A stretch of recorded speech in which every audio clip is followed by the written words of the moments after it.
Alright. So where are we? We are somewhere over here.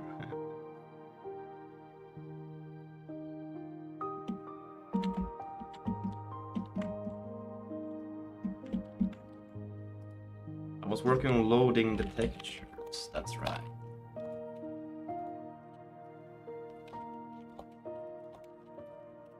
I misunderstood how this thing works. Apparently it loads, yeah.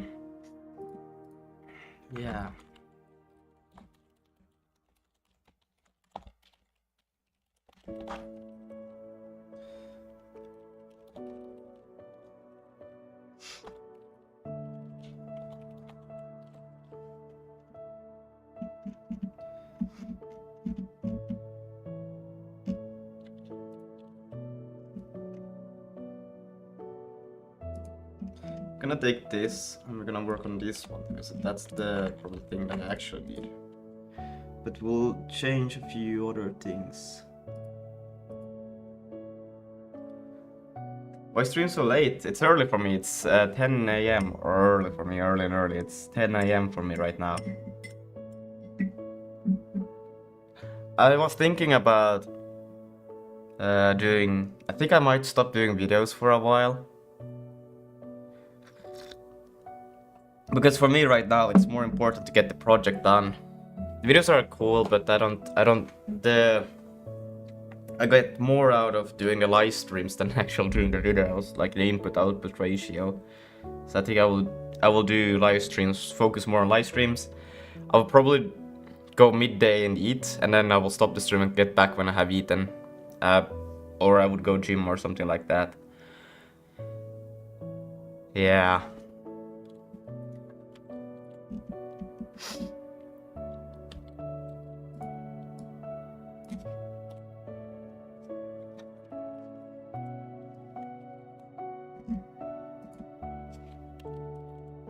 Or I may do a video on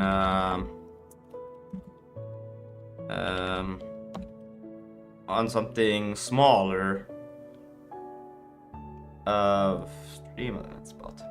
I may do a stream or like a video on something that doesn't take as much time, because a devlog takes so much time to remember everything that I have done and analyzing, making the script. But if it's something that I could just record on like 3 hours and then edit quickly or something like that, then I can have a full conceptual understanding of what I have done. Because going through like hundreds of hours of footage is just not something I... No. Maybe if I find another way to do it. But I don't really... Yeah, or if I have a lot of accumulated footage from everything that I have done and just have highlights, that could work too.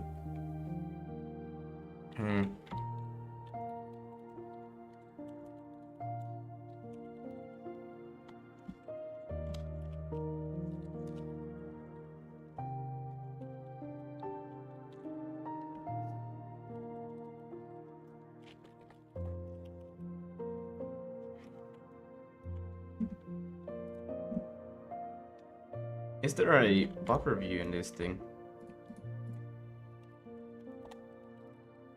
But I think also like when I look at like let's take my channel here real quickly.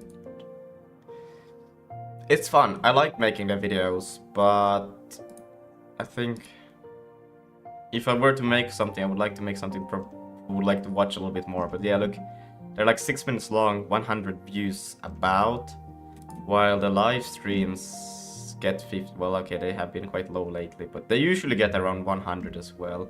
500 was there. I think Steamworks maybe was a bit bigger, but I think average would be around 100, which is just superior. And then also like we're talking hours of content.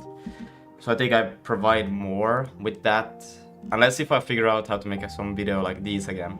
But they have a slightly different, like the snake was quite short, it was 1 week, but it was also quite, I don't know, we'll have to look into it. I will probably figure something out. I have a few videos actually that I could make quickly, and they would be quite interesting maybe. the thing is I enjoy making it, but I would also like to make something that people would like to watch. So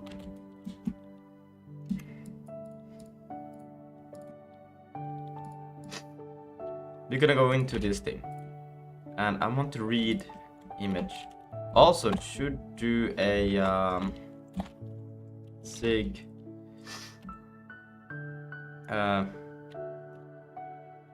fetch,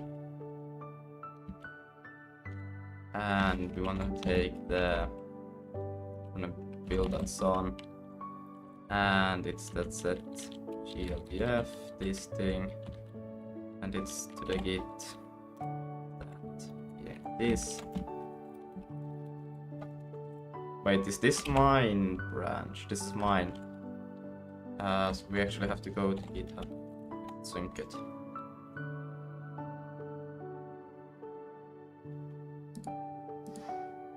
How do I go to my profile?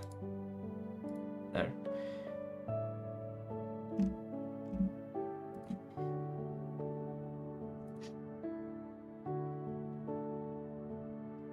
Sync fork, update branch.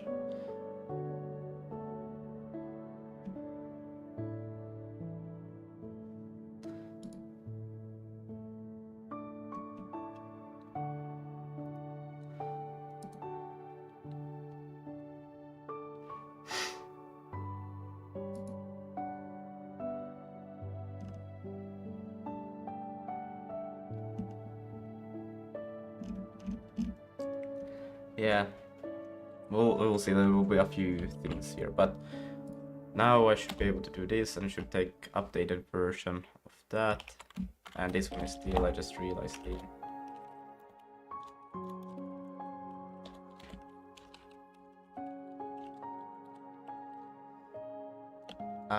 maybe you can make a whole project, then make a video how you done it and give some advice. Yeah, maybe that could actually be.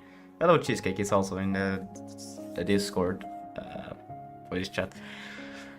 Yeah, I could do that. I could probably do that. Would maybe be better. I could still like take notes of what I have done and like things maybe I wish I knew. The thing is that usually it's, I don't know. I will think about it. That could actually be a good idea. How to launch a game on Steam without using an engine, a 3D multiplayer Steam game without using a game engine. How about that? That's kind of the goal of this project. So, but the thing I wanted to look into now was that if you go here and I want to check into image here, there is buffer view. Okay. So we should be able to do that. Buffer view like so. And then, actually what we could do is something a little bit cleaner, because I know a little bit of Zig now. I'm gonna change it to buffer view like this.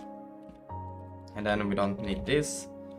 And then we can change this one to buffer, because it should be the same logic. Buffer view dot buffer, and then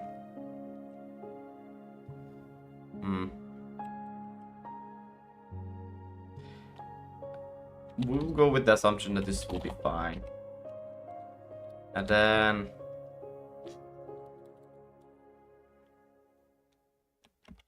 actually we could take this one already like this, because why not?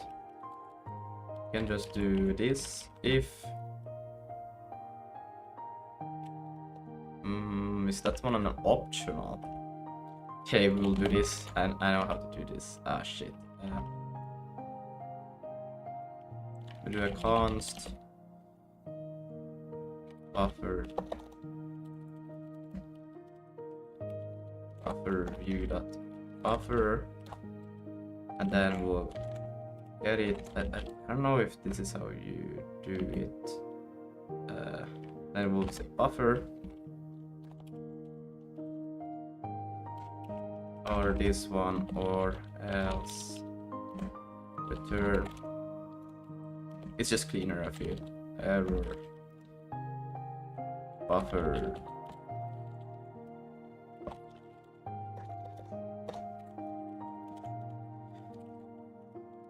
and we have to put it to equal. And then this one is the buffer data. So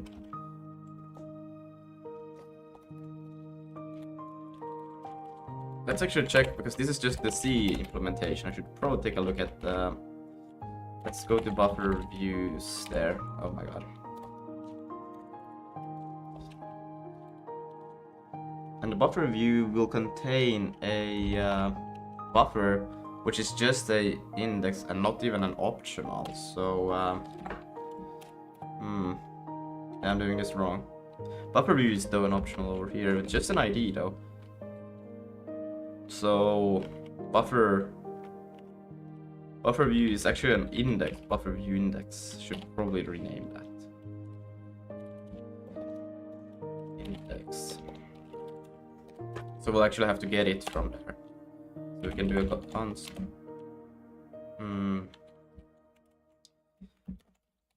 So, whoa. Buffer. So we have to go through all of the buffer views to get the actual buffer view. Well, we'll do that. Buffer view. Did I do it on the other ones? Because I could probably just... No, but those are through the accessors. This is not an accessor right now. It's just plain old. So we'll go through here. Oh my god. Just a second.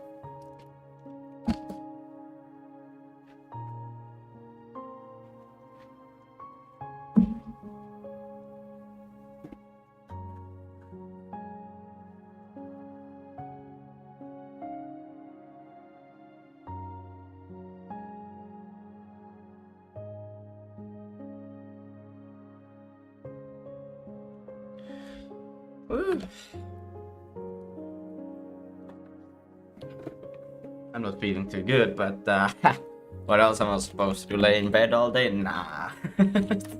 Ain't doing that shit. Oh my god, it's so fucking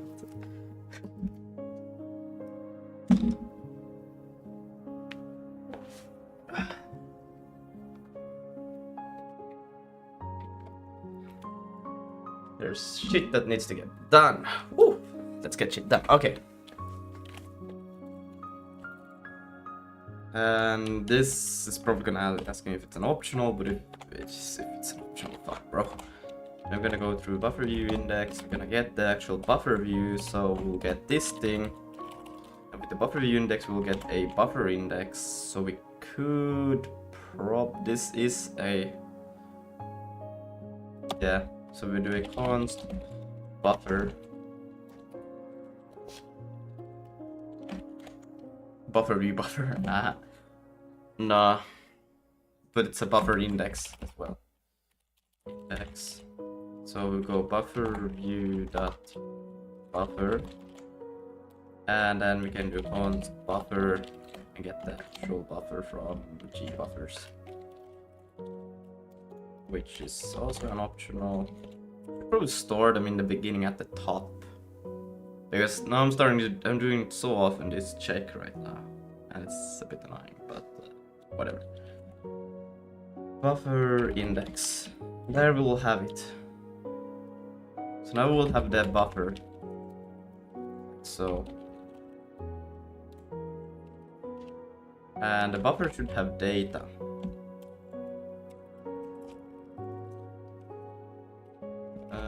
Byte length, URI, name extension. Doesn't have data.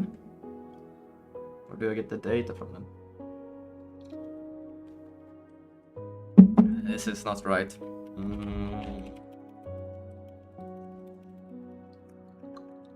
Because I need the data. Byte length. I do that. Okay, wait, hold on. I can probably just do the thing that I do for. How do I do it in here? I just go buffer view offset, byte offset, that's the accessor.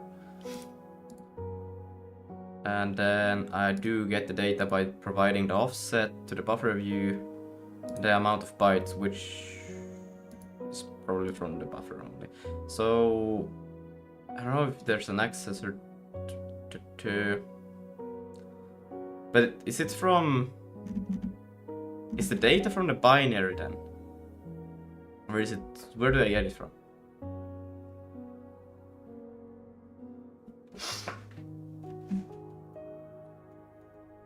Because the buffer doesn't seem to have a...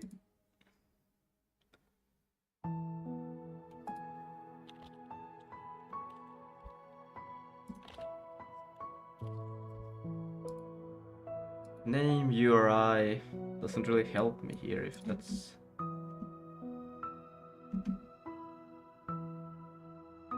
But it's okay. I will make the assumption that I can get it from the binary data,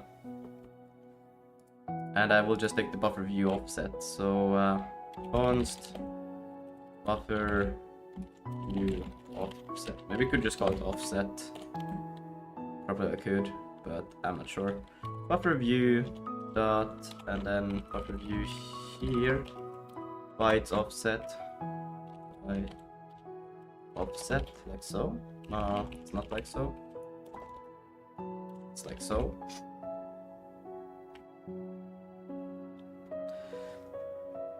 And then here we can slice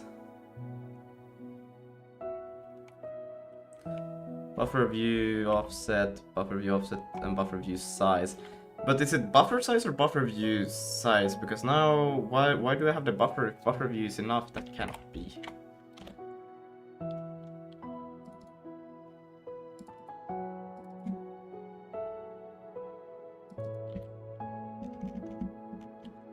If I go in here, and I do get the materials, texture samplers, it says to get from images this.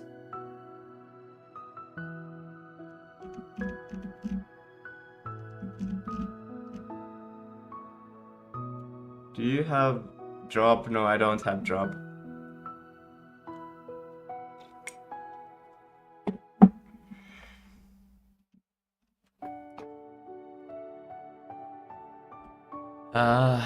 Buffer views, byte length, but I don't think these are... Maybe I'm on the complete wrong track then.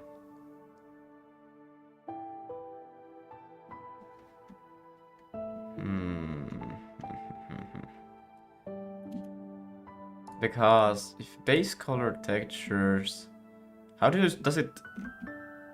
There has to be some buffer view, like how do you otherwise get the data? Because obviously... But wait, because when I load the GLB file, it doesn't... Image buffer view. Image... Where do I have all... Materials? Where are the images at? It does load the images. Oh yeah, wait, the images are the things down here.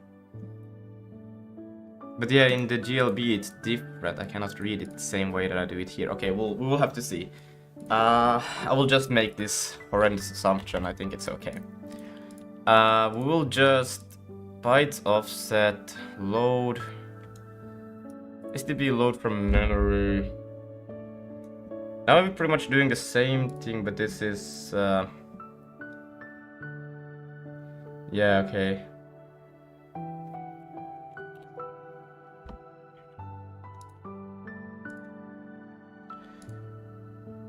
It provides the URI, but here we have load from memory, so we have the data in our binary.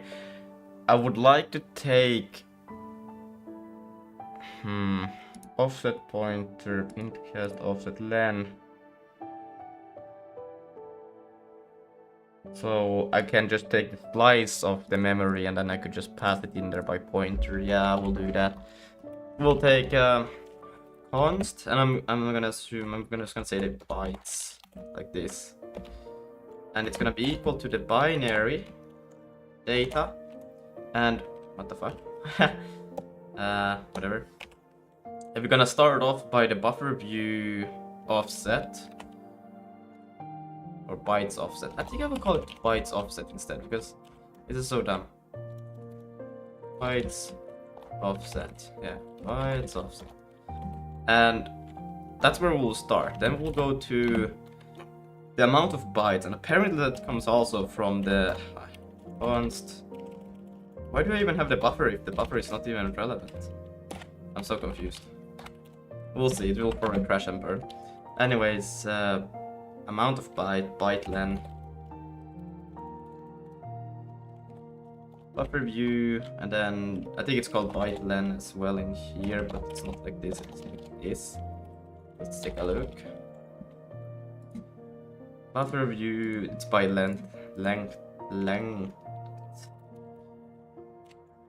And so we have the length, and then we can go to bytes offset plus byte length. Offset, of course, it's not like that. Okay, boom. So now we will have a slice of these bytes.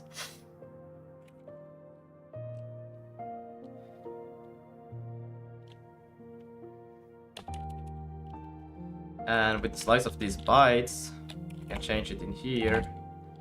Bytes, that point, what the fuck? Bytes, that pointer, and same for these. Oops. Now, I also need the width in here, so we are going to take this thing out here, so we can access it in here as well. And we'll defer free it, and then with no pixels. Well, now this part is actually the same in both cases. The only problem is that I would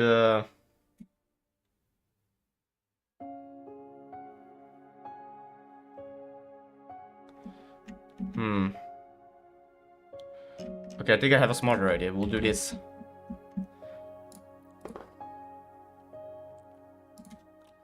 So if we'll do that. Ha. If oh shit.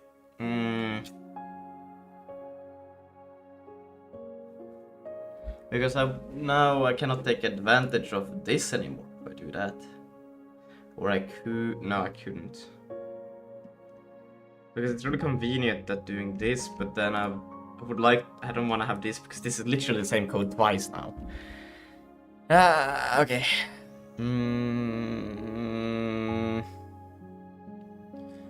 It is the same code twice and so disgusting that I wanna puke. It's not bad though, but I think I could get rid of it. This. Yo, what's up, baby? Or Bebe, or however you wanna pronounce your name.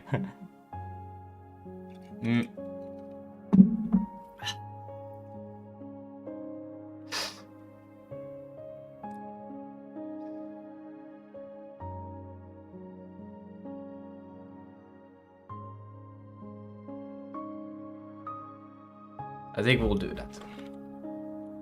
We'll take this from here, yank it. If it's equal to null and image buffer view is equal to null, then we'll do this. Then we don't really have this problem anymore, so we can go like this. And we can do is this will still be the same, but the pixels, this is something we could, because this is all the same.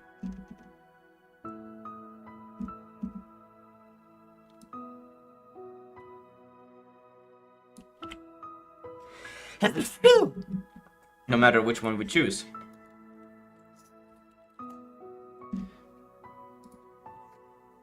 Okay, no, the pixel will be different. But oh, it's cheesy. This will also be different. But then we just STB3 image. So these are the only things that are different in both of these cases. So we should be able to do this. And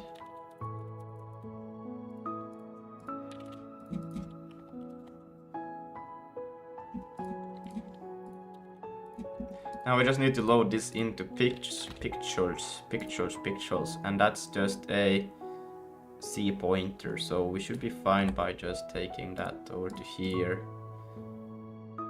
and just doing var pixels bat and define. We could probably do null that. Right, I cannot do it like this. I have to do SDB dot. Is that correct? Yeah. And then you can change this to pixels is equal to that, and then this one pixels is equal to that. And then we'll do for free, haha. If shouldn't this be or well, I guess does it really, maybe I should make it null to begin with so we don't fuck that up. Cool. Jumping into Scrum in a few minutes. What are we working on today? But that's oh yeah, Scrum. I'm still loading the damn textures. I misunderstood how you load the images in GLTF, so I have to fix that a little bit. And I may go, and I'm doubling down on the live streams. So I will stop doing videos unless I find like a really cool video that I think will do well to produce, because I like doing videos, but I also like to put in effort in places where it yields more to other people as well. And I feel like the live streams are better right now resulting or bringing more to people than my actual videos. So yeah, it's a lot. It goes a lot of time, and also just when I want this project. Not just want to get it done, but I want to create and learn from it. And I feel like there's a higher output ratio towards my input, like input output ratio. It's the output divided by input is higher on live streams and programming than doing the actual videos. I will do some videos now and then, probably. No, I will not stop making videos. I still enjoy it, but probably when I have a little bit, because I think this is more meaningful right now.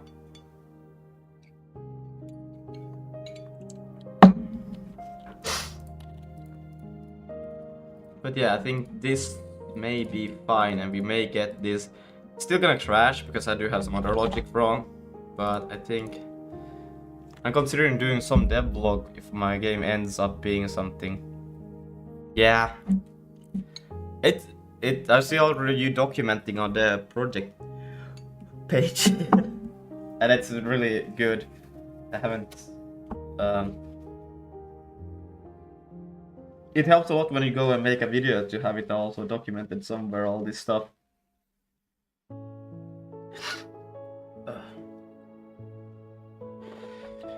Whew, okay. Yes, good. So now this thing filter. I should have. Do I have LSP for this? No. But yeah, so Unvertel. Yeah, I usually have to type it out to learn stuff.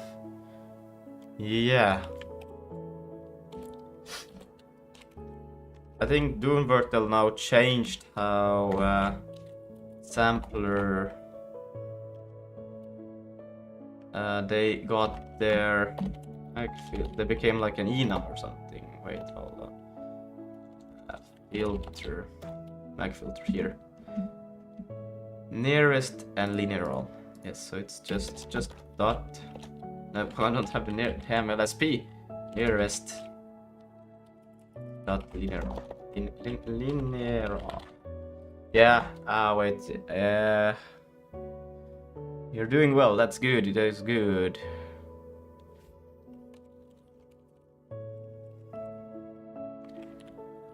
I'm not doing too well. I'm actually kind of sick, but yeah.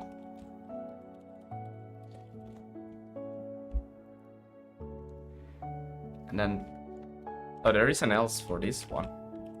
Really? Okay. That's weird. Wouldn't have. Oh wait, you can have these things. Oh, okay.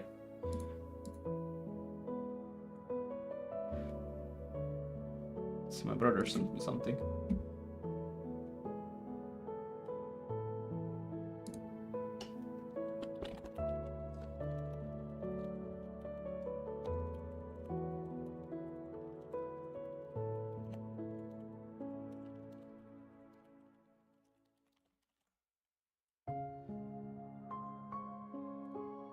Do you have like mental roadmap on what you want to get done for the game, etc.?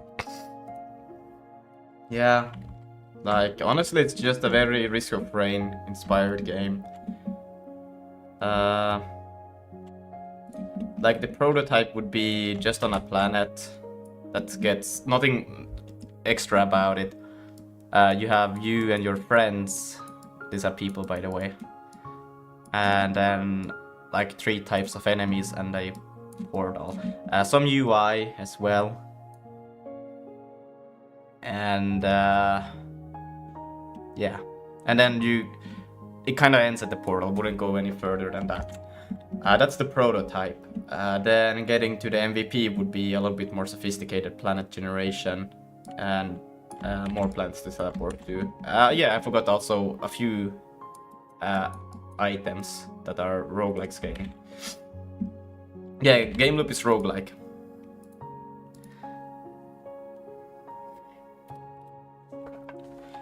But I think even the attempt to make this is like super fun for me. It's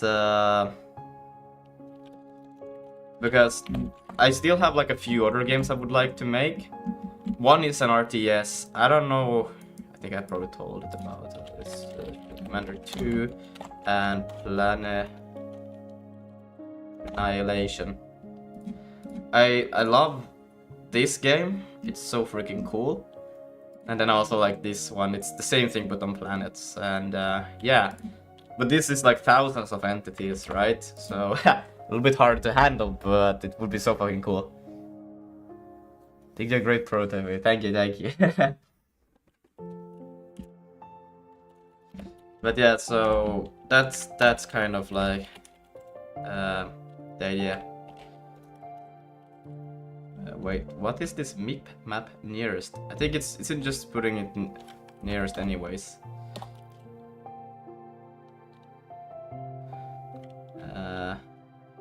And then I took linear on type. Oh my god. Yeah. Nearest. There. The 80% rule sucks. But it's so true. Yeah. Yeah.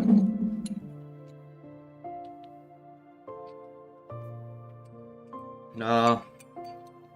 I listened to a pretty good podcast today when I went to the store to get some more medicine.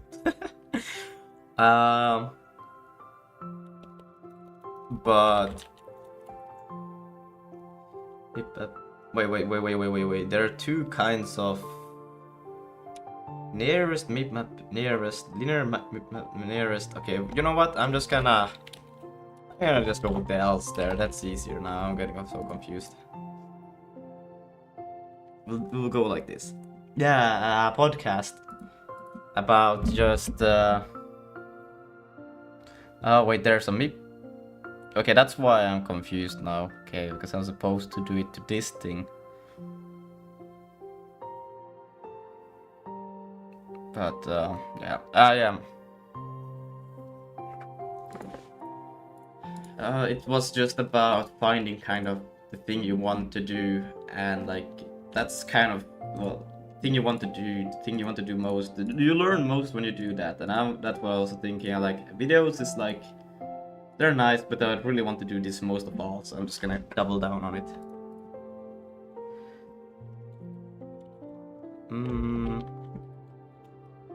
No field name buffer view instructs. Well, that's weird because I swear I saw it here. Image. There is a buffer view. Did I typo it? Oh yeah, I did typo it.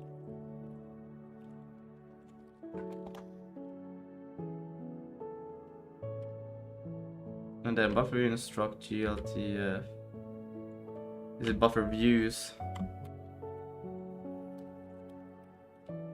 Buffer views. Sec scrum now. Alright, hopefully we do 5 minutes, but usually 30.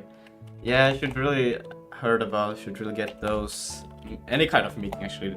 Shorter, if, or really consider if a meeting should be a meeting. Because they are really a waste of time, to be honest, that if you don't really get thing done you need to get done.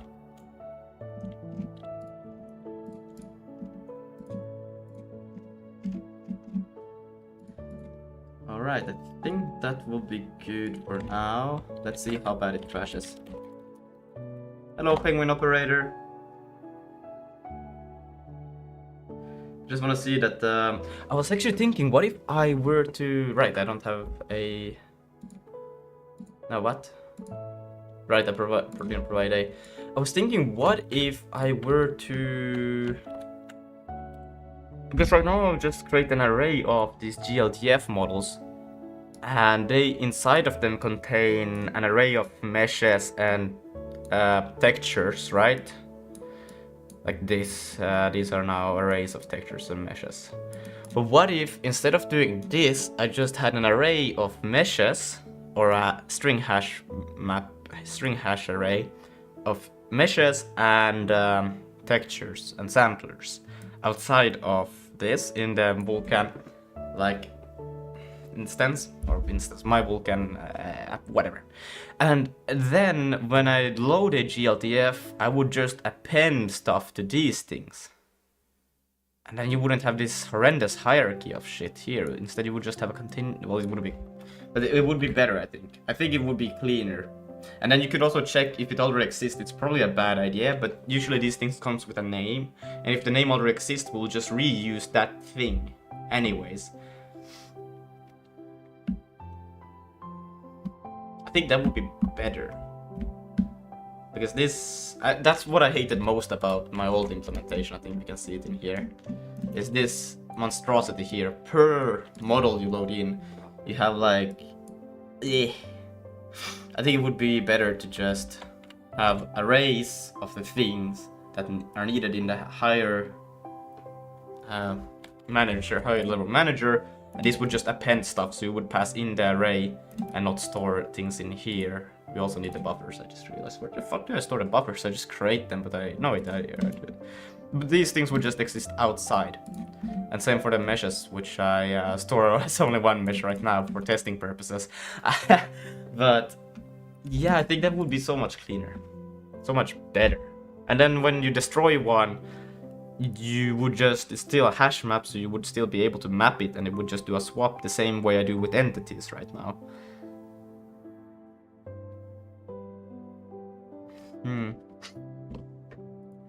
Yeah, okay, anyways, we're gonna take this and try to relaunch it, and then we'll do that.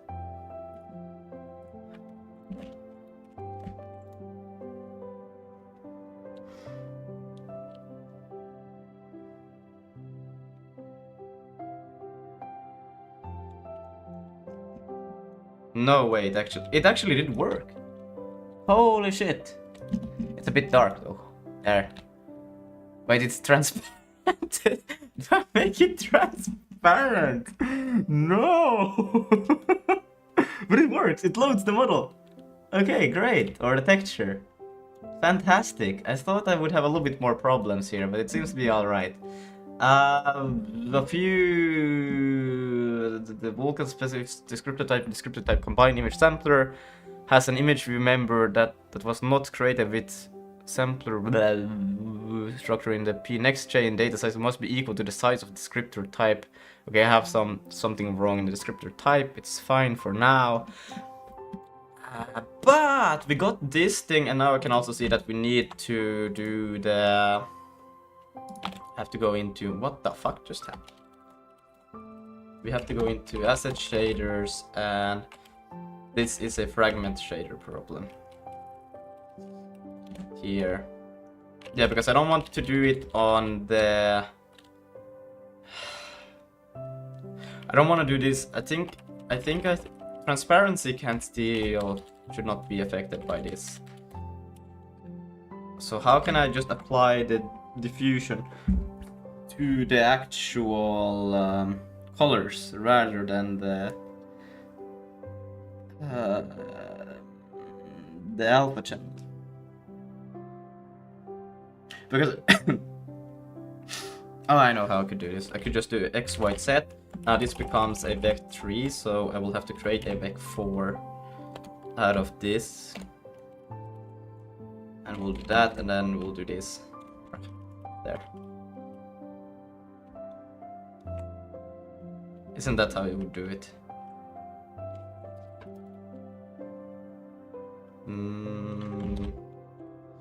Fragment construct does not enough data provide a construction for an error assigned cannot convert from const float layout to vector float. Error syntax unexpected right parent. Did I do? I would assume this would be fine because I do a vec. Whoopsie daisy. I don't know. There, now the alpha channel is not affected. Perfect. And because I like to mess around with shit, let's see if it works on hot reload. We're gonna take when we start doing the rendering here, the direction. Let's do a cosine info that elapsed time. Let's see, does it work? It's taking a while. There. And I don't think I did.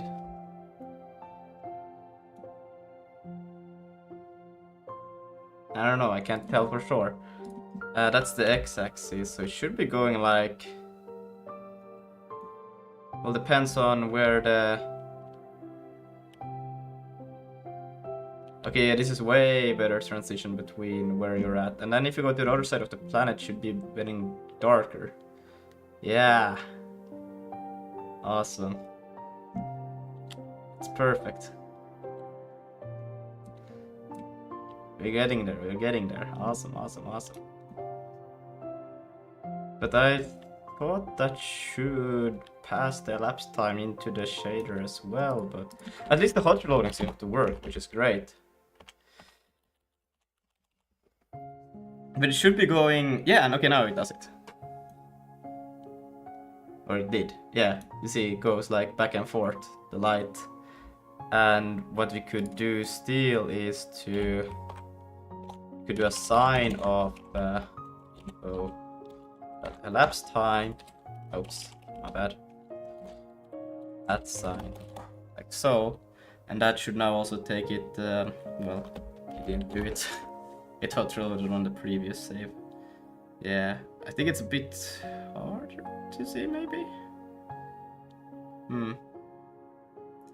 Because this should actually, like, if you take the x-axis, it should be going... Maybe I shouldn't normalize it. Maybe that's the problem. I don't know. Oh no, now it works, yeah. So now it's like going around it. Yeah! You're going like up and down and then to the sides, the light. Damn, my hot reloading is starting to suck. I should really stop doing the hot reloading on like initializing the whole renderer, reinitializing it every time. But then I would have to initialize it outside of the dynamic library because I use global, use these things. Wait, where are the proc addresses? These. They are stored in the dynamic library. So if I swap it out, then that file will be gone, or that memory will be gone, and these things will not work anymore. So, or I could store, but then I would have to pass them. I still don't think it would work. The VMA, Vulkan memory allocator, what library that I use, is dependent on global states as well, so it wouldn't work there as well. And then there's another library that I use that also uses global states. So I cannot, the whole Vulkan initialization would happen outside, which I guess it could. System.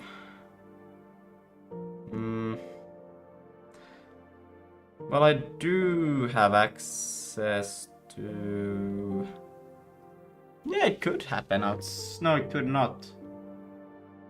No, it couldn't.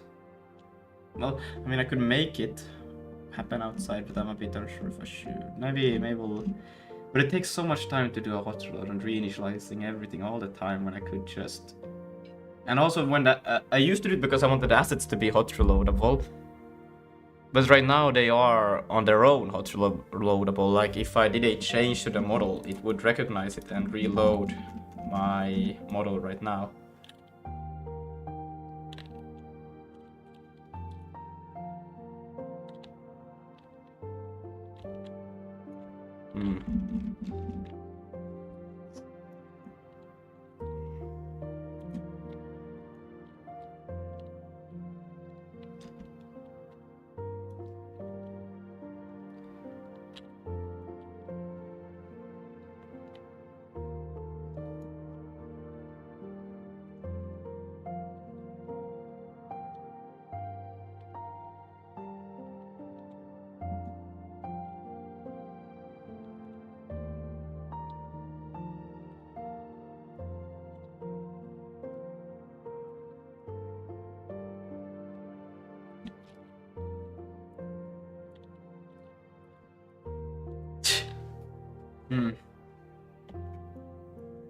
Okay.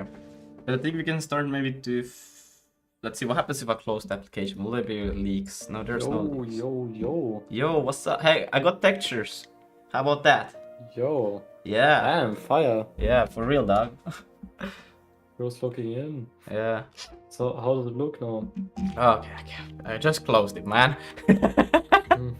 How could you? Why do you join right now, huh? But STV image, then there's some. No. Yeah, no, it's I've always been used to it. So here. Yes. Yo. Yeah, it's well, it's kind of I have the player to always look the direction where you're facing. Well, I think one of the eyes are rendered slightly weird. Yeah, but I don't know, we'll see. Yeah, it's okay. Damn. Pretty fire though. Yeah, it is pretty fire. It's pretty fire.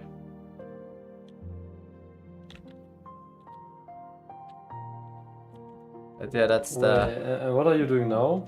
I still need to fix it because it's. I'm thinking also if I should move the hot reloadable thing, like making the Vulkan initialized in the main executable, like in the memory there, because then I wouldn't reinitialize it every time, you know, and that takes a lot of time for hot reloading if I just change it to be the update. What GC and I have is we have a shared library for the renderer and one for the game. Probably should do that because it's so well. Well, I actually kind of do that because I have the client that is the renderer, and then I have the game that is the server. Yeah, but I mean you have it even more complex, right? Because you have like multiplayer stuff. Yeah. Wait, actually, yeah, no, wait. You're right. The client is the renderer for you. Yeah. The client doesn't do any game logic.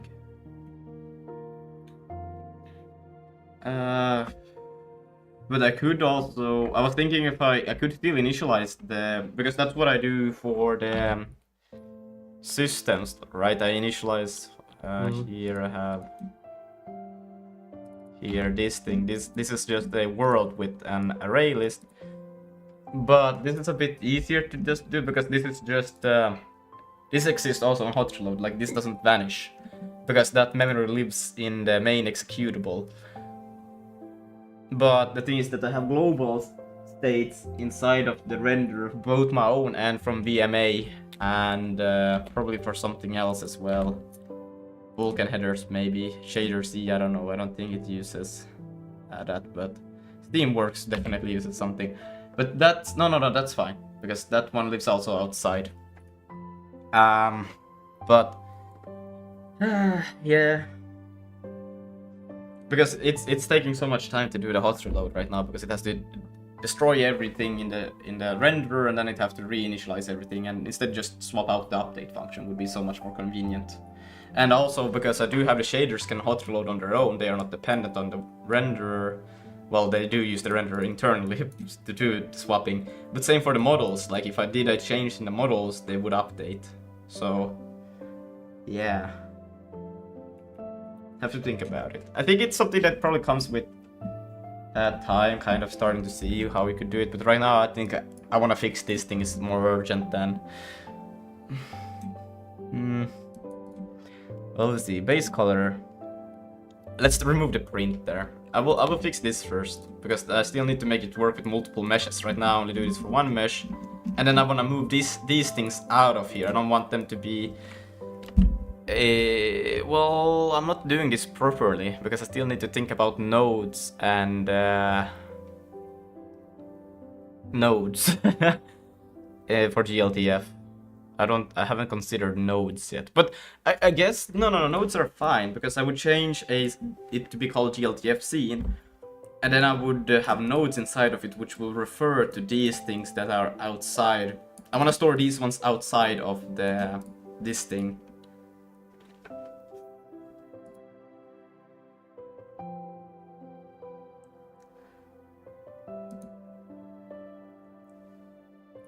Yeah.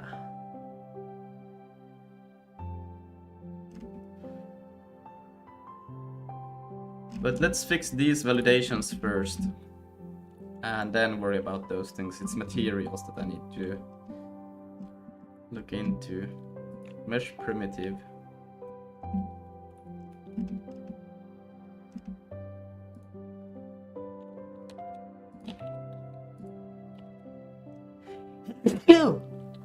Actually, let's put this in here.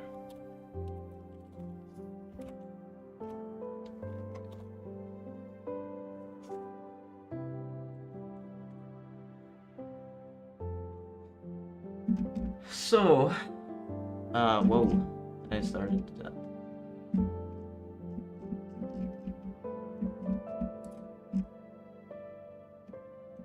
Oh no, it's alright actually. Oh shit. But, let's see, descriptor data size must be greater than 0. Well, it should definitely be greater than 0. It wouldn't be... Unless if I'm passing invalid information. I might be passing invalid info. Oh yeah, I'm definitely passing... No, I'm not.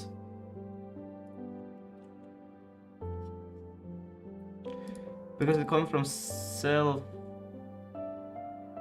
It shouldn't be able to be negative values. Oh, can this happen? Okay, this is why I also kind of like the hot reloading for the Vulkan initialization, because now I can actually print out the size here, reinitialize the whole thing. Well, I could actually just update this in the render and see what the value is, but the size.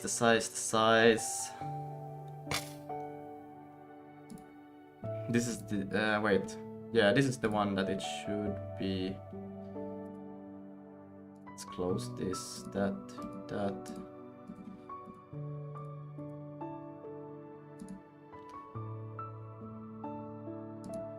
Okay, wait, I go. Ah, that's crazy.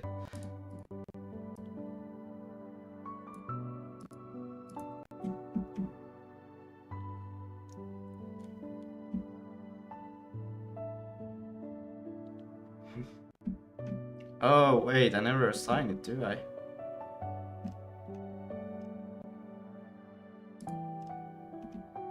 Never do, okay, that's why. Self dot.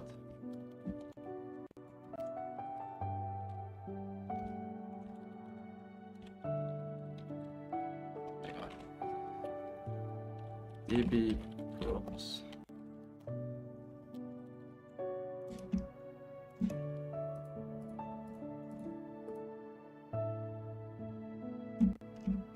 But I got rid of all of the errors. Nah, that's crazy. Yeah, I don't really like these. I want to see if I do an std.log debug, and I'm gonna do this. I'm gonna say size, and then I want to see what are the differences between these two. And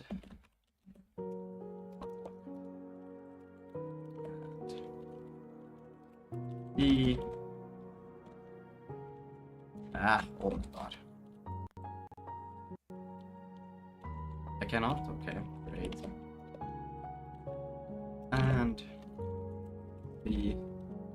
then set size and self dot combined.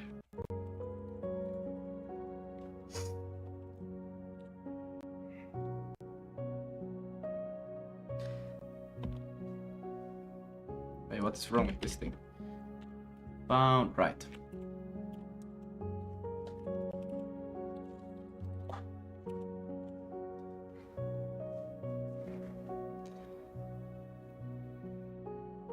Size 64 and 64. I think they are literally the same.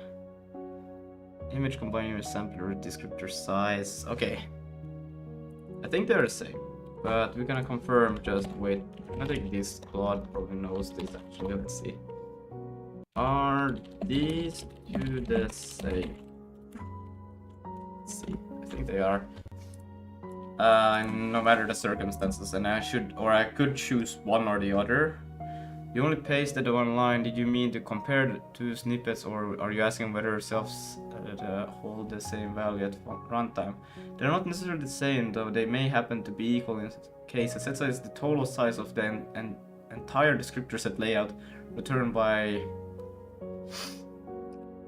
If layout had multiple bindings, this would be the sum of all of them with alignment.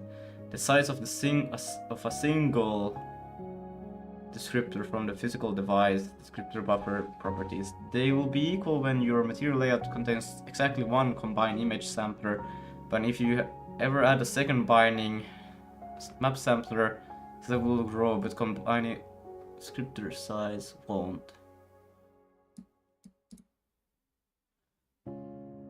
Your to-do line is the right thing. Use set size for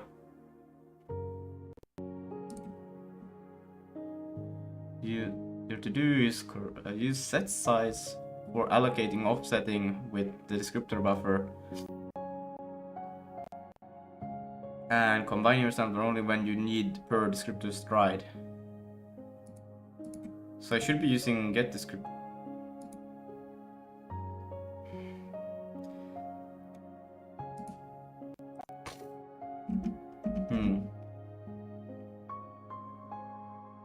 Yeah, so that was 25, not 5. Yeah, damn, man.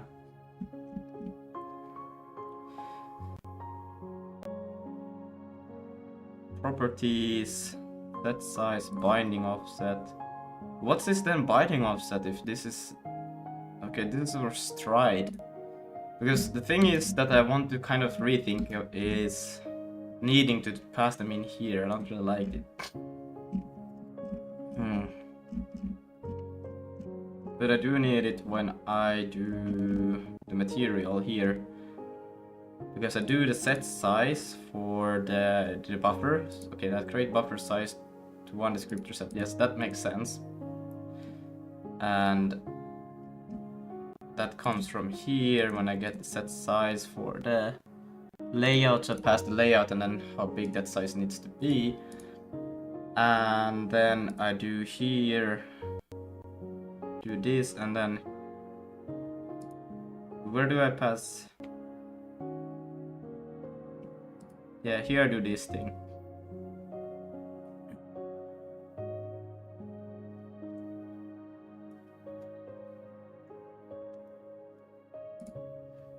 So then I get the self get descriptor extension.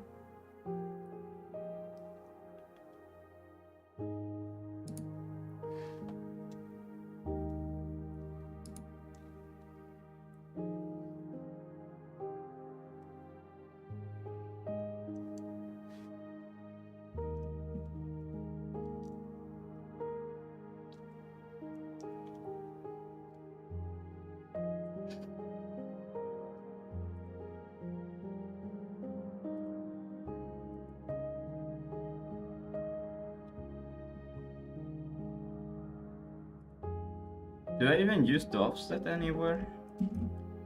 Because that one might be completely redundant then. And I don't even call it that. These are the only two places that's being used, so yeah, I could completely ignore that though.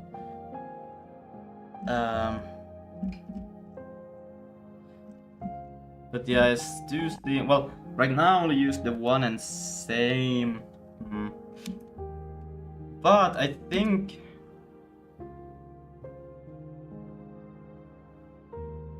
you were using SDL, yeah, for image loading, then it's changed to SDB.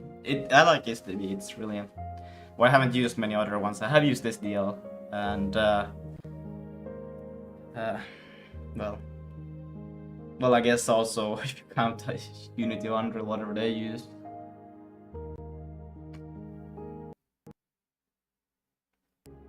But like on this low level, I haven't used the SDB and SDL as well. No, I haven't used anything in Raylib yet. SFML I have used, they also have.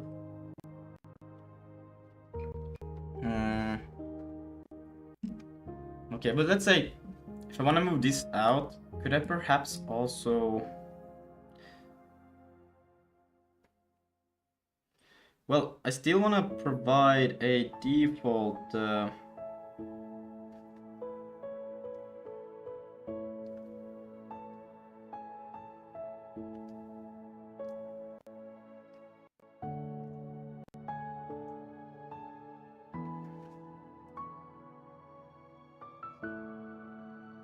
Or if I wait, but sometimes they may not even have a name, these images, and then this will be quite problematic.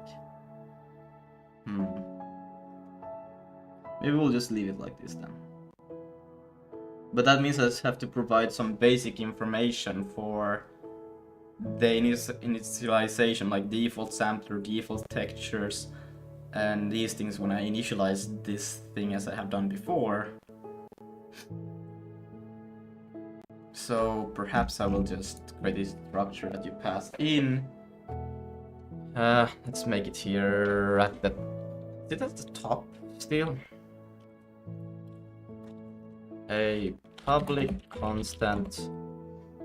And then what should I call it? Just image data. Texture data. Texture data. I think I will call it. And what we'll take in here is this. And we'll change this one to be have the device, the model name, and then we'll have texture data, which will be a texture data. Like so. The texture data will not need this thing, but it will need this, and that I will rename this one now to be called combined image sampler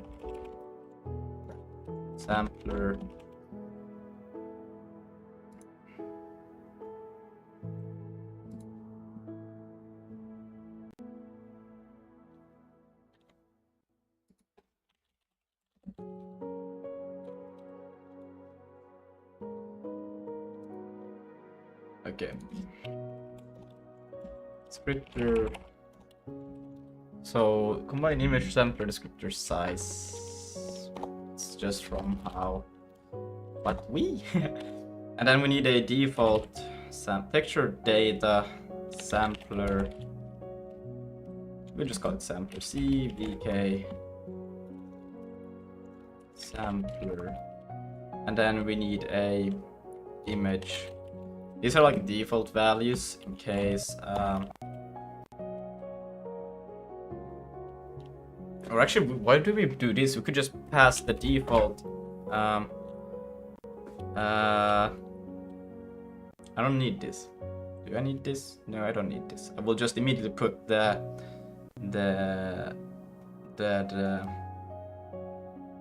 buffer, address buffer. So texture buffer, like that, and this will be of a. Is it just buffer? Like so. What do you use for OS abstraction and support? Do you just go for native Linux for now, or I don't have any. I just use. It's supposed to be working on Windows as well, but right now the Linux or the Zig 0.16, the thing that spawns the threads seems to crash on Windows, but it's supposed to be working on both Windows and Linux, because I use Vulkan, and Vulkan should be. I don't use anything that is Linux exclusive. if I'm not mistaken, so it should be fine on both. I haven't tested it, but I'm not aware at least of using anything that is Linux exclusive, except for what about things like file path? It should be using not absolute, it should be using relative paths right now for the whole project. I haven't tried it though, but that's what I'm trying to use. I don't know, I haven't considered that much further. But yes, that's a good point though. I haven't checked that out, but shouldn't be too hard to make it cross-platform still though. Shouldn't. Should I make this a reference? Or should I actually just copy the information over?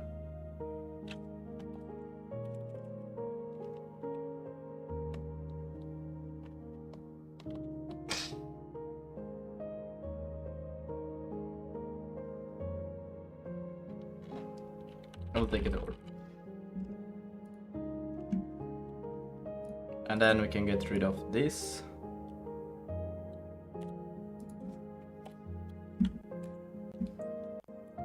And then I'm just gonna call it texture data. Like so. How do you get the window? Is that Vulkan or something like GLFW? The window is using my friend's windowing library, which works on Linux, Windows, Mac OS. It's just called Yes. But under the hood, he was still developing it. He has tried it on. It should work on Mac OS. He doesn't have though an actual OS for it to try it out, but he has tried it on Windows and Linux.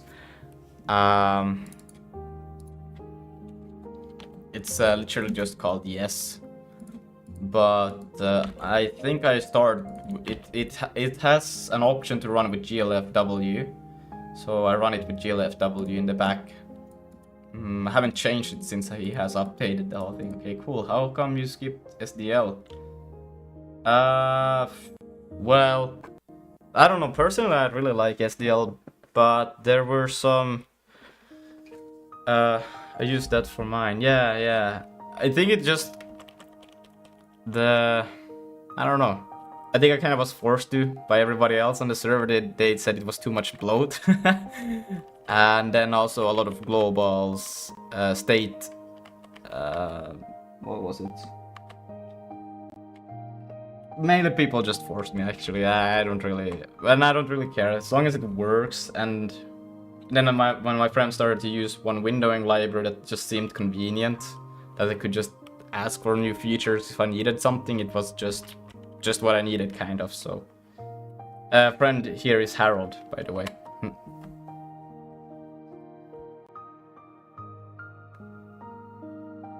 Yeah. SDL is really good still though. Like Valve products uses it, and yeah, also Unreal.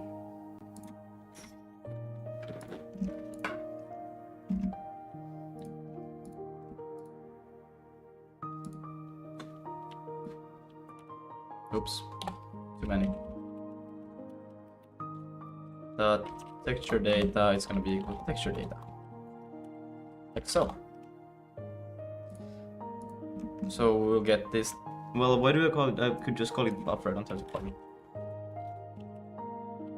set size. It's a bit bad because it's like for descriptor texture data. Descriptor texture data set size.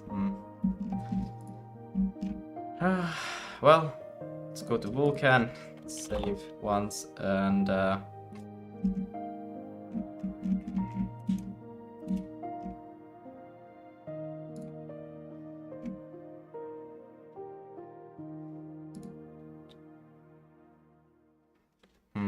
should I store it? Would make sense. Valve is not great now with just allowing games and apps to run on Linux. Oh, so it's not this, bruh. It's now great. It's now, bruh. Yeah, it is really good. It's really good.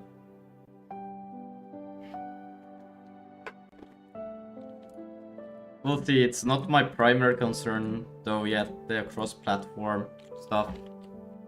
But of course we're gonna have to get there at some point.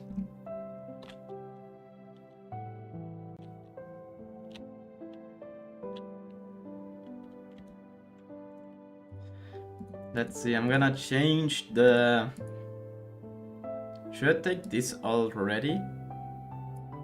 All of this into that same structure, I think. And then it would be kind of more permanent.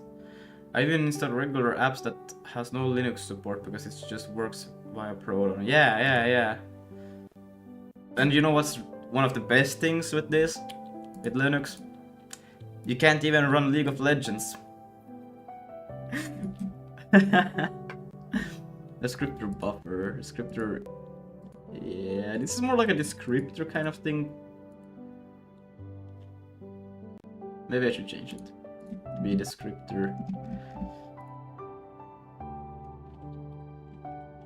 Descriptor texture data.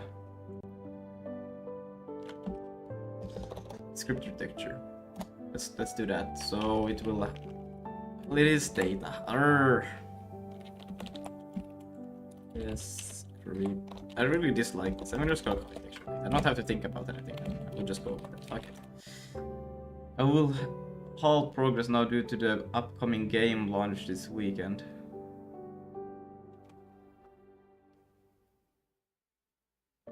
Wait, what game launch?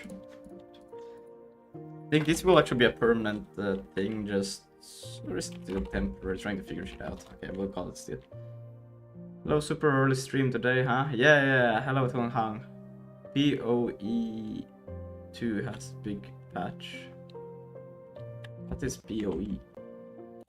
PoE, Path of Exile? Ah, probably. I don't know. Yeah. It must be in summer. Yeah, it is summer for me right now. I'm gonna call it default texture. Then this comes from gltf model.thing, and we also stored this in here. So we'll go from here. I really dislike this a lot now. But we'll do it like this. We'll figure out something better later on. Texture and a sampler. And then we don't need this thing anymore. Then everything would still be models. Everything would have to be a GLTF model if I do it like this. Is that dumb?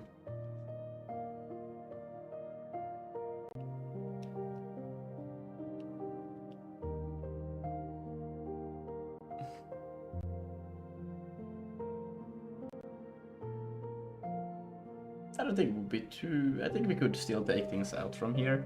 Because now I have to do everything. Yeah, I think it would be smart to just keep everything as arrays of meshes. Then make it a... But how do I decide when I start to render if I should render the mesh? Or if I should render... Because it has the mesh ID, but how does it know... No. Yes, wait. If I go to a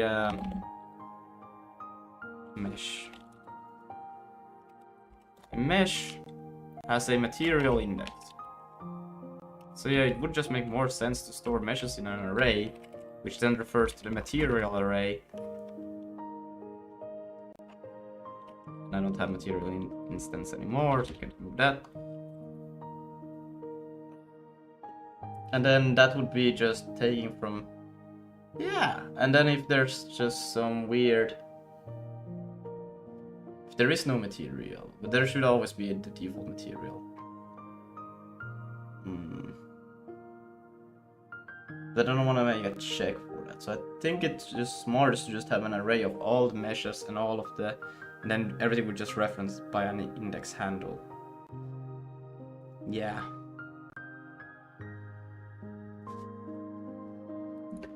I would prefer that so much more. So we'll just do a materials. And materials in this context is actually just the buffers.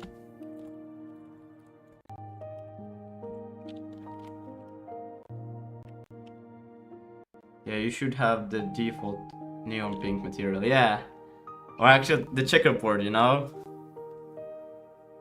Buffer, material buffers, materials. I think I will come with materials for now. And we'll put all of those there. So if something ever fails, it's obvious. Yeah. We have the meshes there, we'll have the buffers there.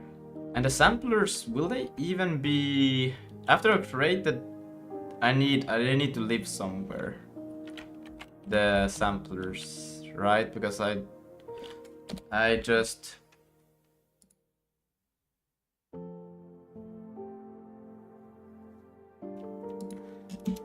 When I start rendering...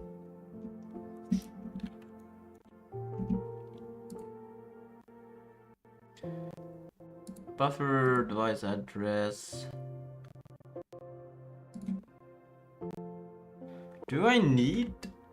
After I've created the buffer, doesn't have the memory be transferred there? I don't know. How does that work? Do I need to store the sampler and images after they have become a... No, but the descriptor buffer just tells where. That doesn't store the actual information, right?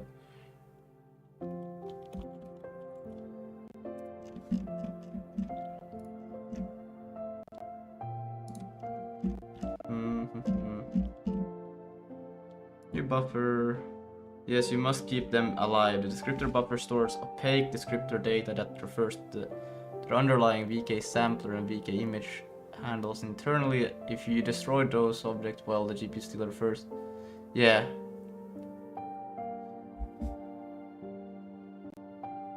So I'm thinking that then create them still, but create them outside, and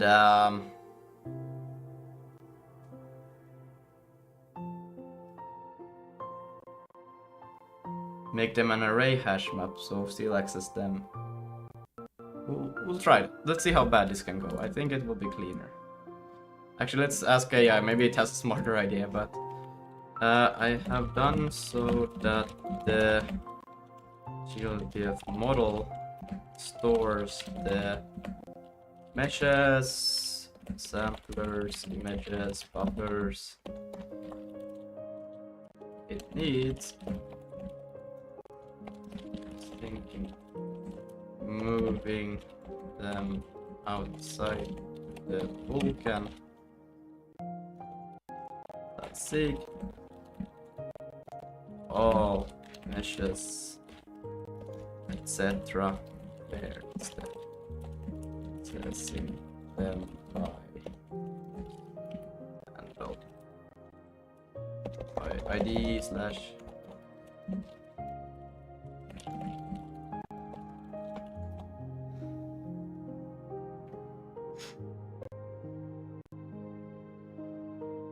resources in Vulkan is generally the better approach. It lets you duplicate shared texture samples across models, simplifies cleanup one place, destroy everything, and makes it easier to batch draw calls.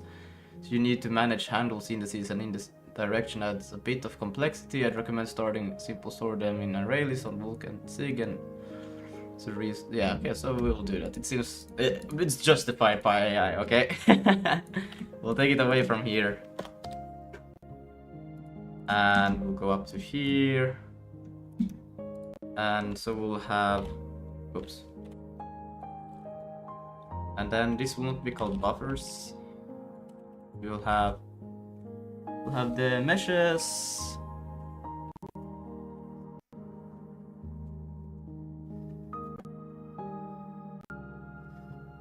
yeah, and the material, samplers, and images.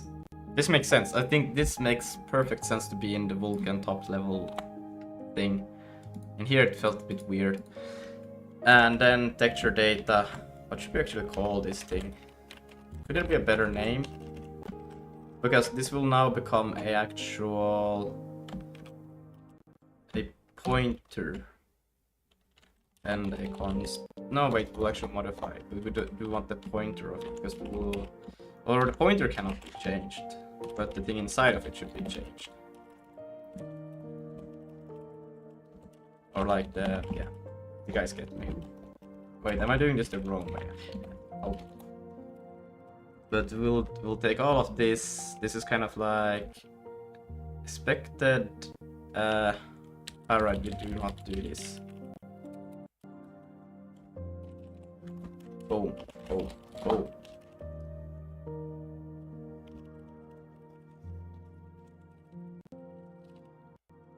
Yeah. Let's see. Is there a better name? I'm thinking of this.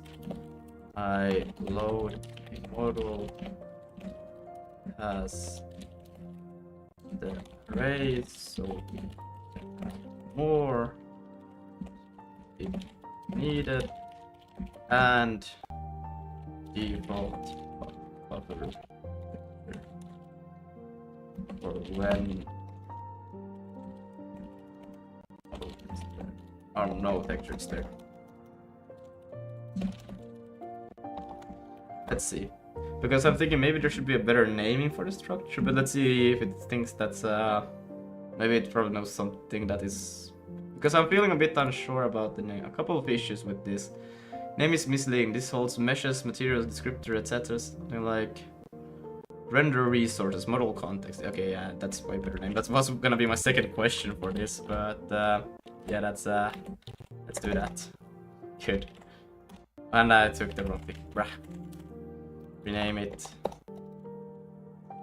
render resources, and we did the wrong thing again, twice. Let's go. One more time. Rename it. Paste it again. Yes, good. Console won't let you append if the point is to add resource loading, mixing owned and borrowed. Texture sampler buffer looks like default owned while the list are shared borrowed. That's fine, but worth making this thing clear. AG default. Okay. Set size and coordinates are global Vulkan properties, not per texture. They feel out of place here. Pass them separately or keep them Vulkan structure. Default texture sampler material meshes. Okay, and keep set size combined on Vulkan struct where they are already. Would this work for it? I just want, yeah, I guess that's okay too. I just prefer to not have, I really dislike passing them. Let's see if it can. I dislike passing them as text works.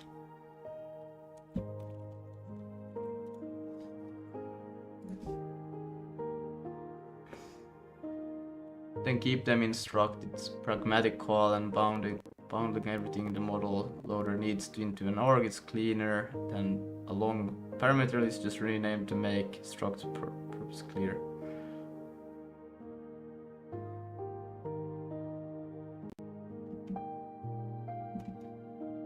You could actually do the refactoring for me. That's true. Nah, I'm fine. We'll do it like this.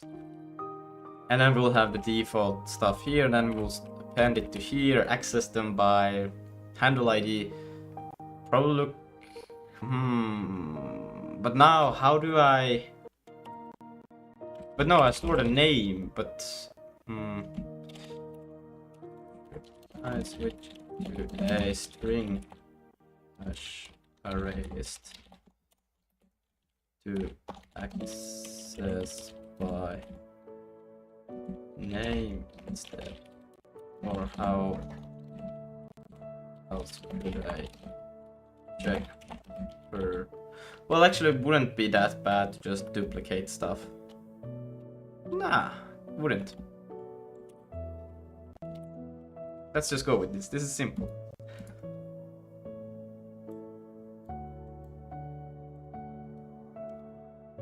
Yeah.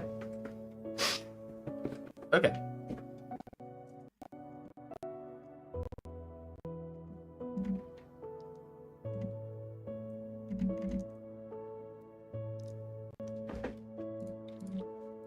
yeah, this mesh here is a bit funny.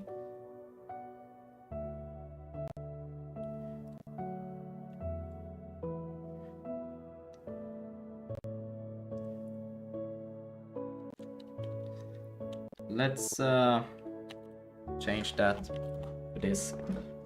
So, and then we can, to get the LSP running, we'll have the meshes here. We'll see how bad this goes. But then again,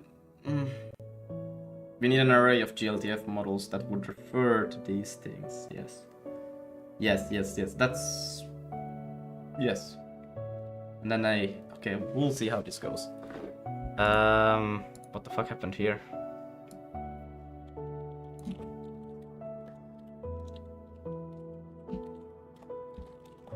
So. And then we'll not store it in here, we'll not store that. We'll let that still be there for a while. But this is gonna be permanent, I think. And then start looking at the problems. So self, this does not exist anymore. It's from self.render texture this thing. And I still would just try to figure out something better for this, but this will have to do. And then we have this thing, which is the same thing. Dot the render. Wait, I call it default texture. That's true. It's not what it's supposed to be. It's supposed to be, what was it? Render resources. Render resources. It's you.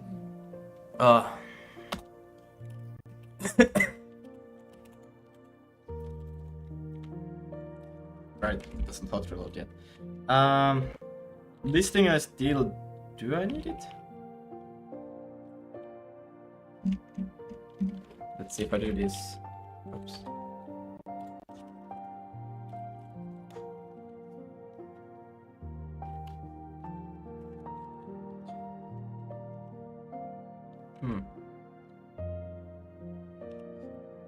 We'll get to that in a bit. And same for this thing. And there should be this one as well. We'll get to it soon enough.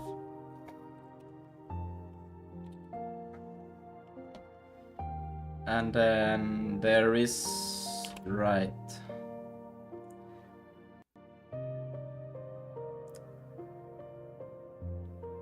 We'll have to change this to be if meshes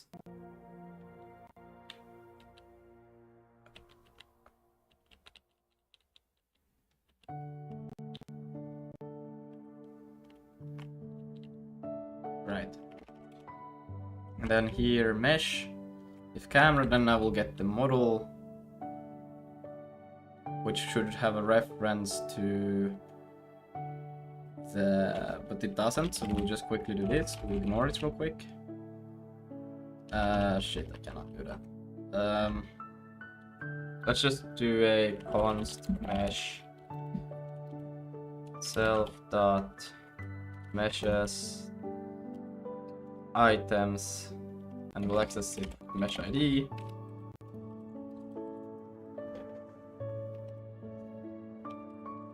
And then we should be able to get all of that information as before. And then... Right, this is actually not a good idea to do a hot reload. It's changing so many memory layouts right now. Or like how I deinitialize and initialize stuff, so...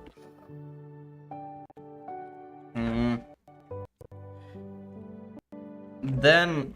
Okay, so we're gonna get this mesh ID. Probably need to change this for when I actually render the models.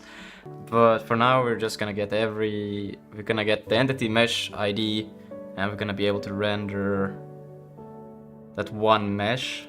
It's not gonna be able to load a scene of GLTF models, but it's gonna be able to render one mesh Fuck. I need to rethink that. Go to system, I think. And we go to the entity here. It has a mesh ID. Now,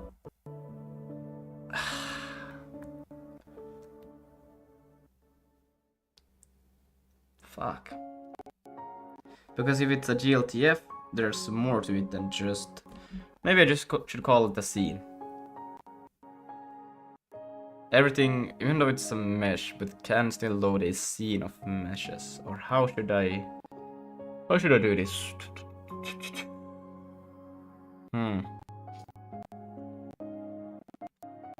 I could make it a union, but I think that makes it just more complicated. It needs to be, ideally, it should be something with nodes immediately, as like a root node scene, and always be that and then render the meshes. But let's see, I'm gonna this, and let's see if it has any ideas.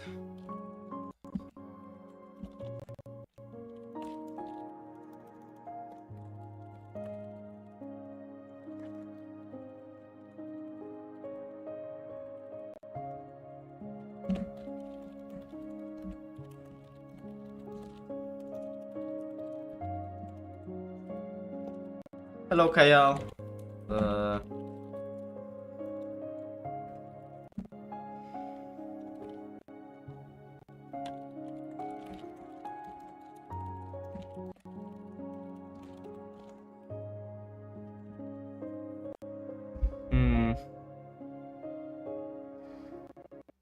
To clean one entity per mesh. When you load a GLTF scene and spawn multiple entities, each with their own mesh ID, the model is just a group of entities. Simple, your current structure barely changes.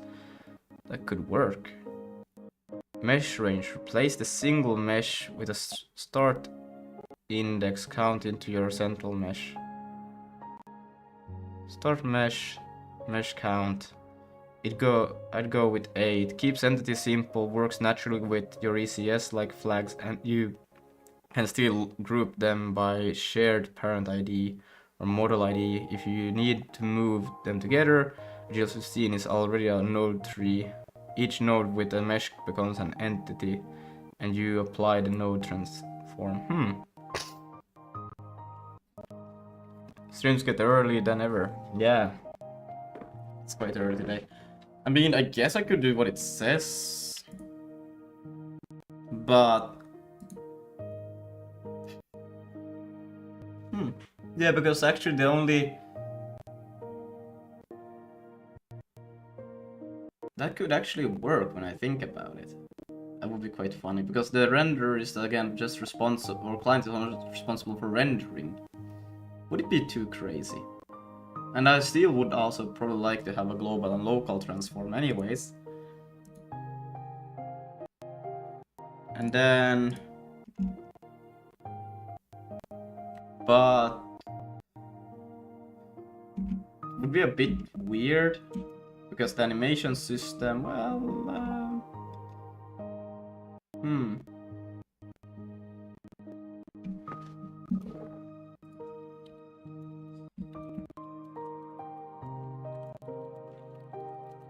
with the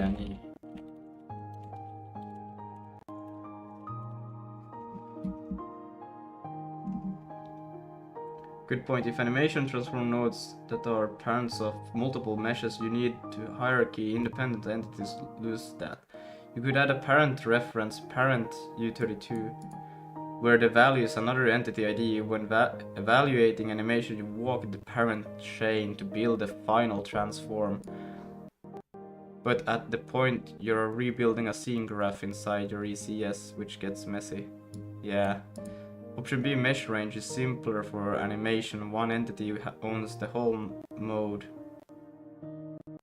One skeleton, one set of animation states, and all meshes under it shares the same transform hierarchy. The mesh range just tells the renderer draw meshes 5 through 12 for this entity.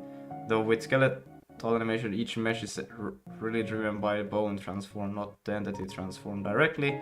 How are you planning to handle bones as entities or as separate bones array per model? Well, that was my initial thought.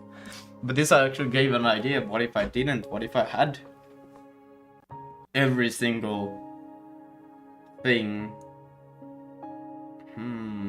Would be quite interesting.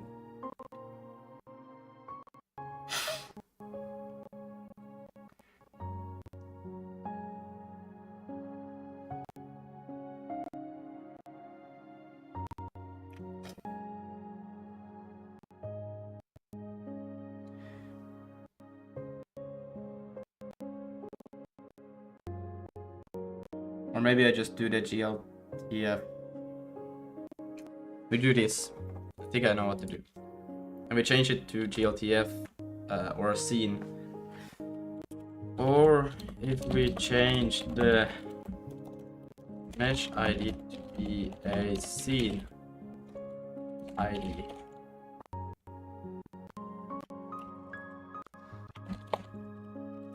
GLTF. That's the cleanest option. The entity doesn't need to know about individual meshes at all. It just refers to a loaded model.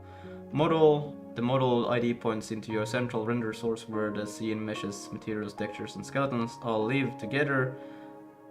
The render looks up. I just realized that this already could live inside. That could get a bit messy.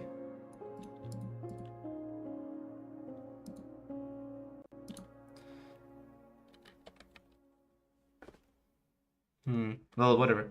All live together. The renderer looks up model draw. All its meshes and animation system operates on the model bone hierarchy. The entity just provides the world transform, owns the animation state, current animation, time, etc. All that internal structure stays. Yeah, I think that's way cleaner. But now I just realized this is a bit duplicated and redundant. Or it's not, but it is kind of.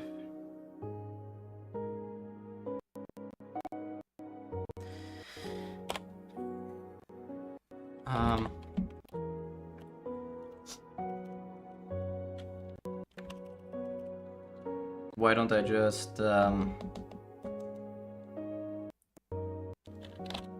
have a smarter way. I think I will take this away from here. We'll put it at the top over here. Render resources. And then we'll not do this.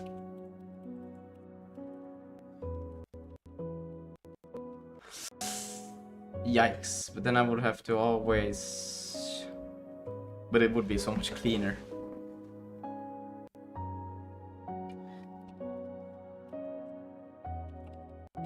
But everything is kind of render resources, so...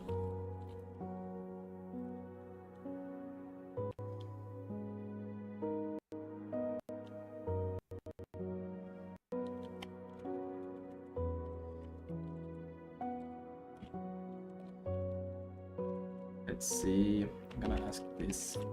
Oops.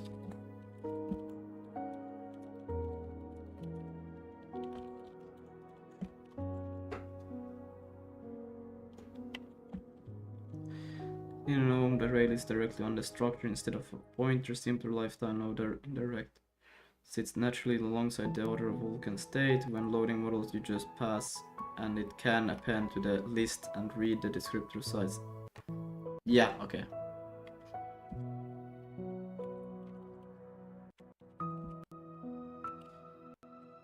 Let's go with that. And then what we'll also do, well, models, these are the actual things that will be rendered, so we'll change this to this.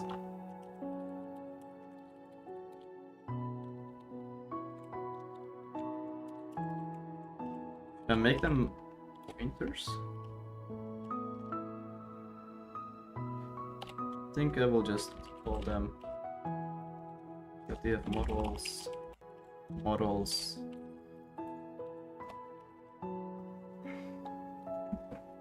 We'll go with this. And now there is not this thing, there is just a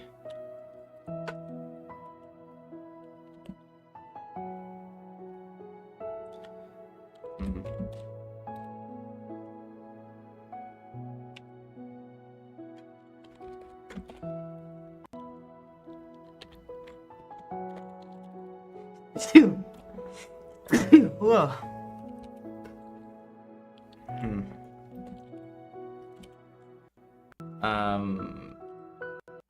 Render resources. Texture test. And I could not find any of those. Render resources. Texture tests. So. And they are not called texture tests. I just realized. They're actually called default texture.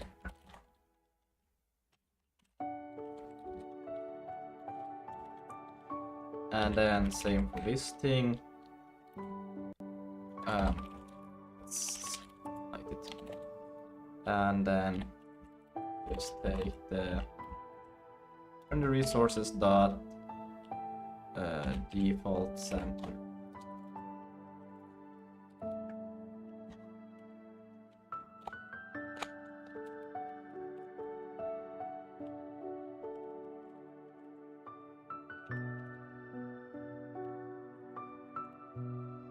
The resources dot default material.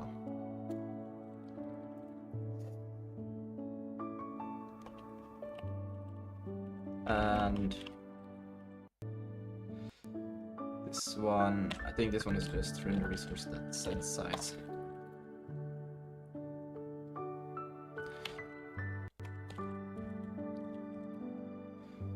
Binding offset, okay, it was used. Damn it! Okay, I'll just take it away from here and just put it here, because this is still like so... I don't know, I think the offset is... it is 0 here. So I don't think I need the offset anyways. We're gonna remove the offset. Because I don't have multiple bindings. I shouldn't have multiple bindings. Yeah, no. And then... self dot render resources.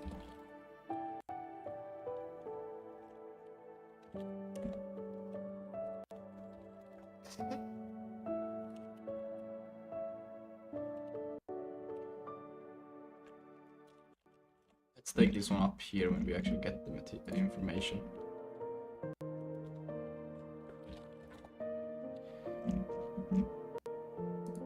And we're doing it twice because I like to be stupid. Right. And then self meshes equals empty. I think we should probably do that.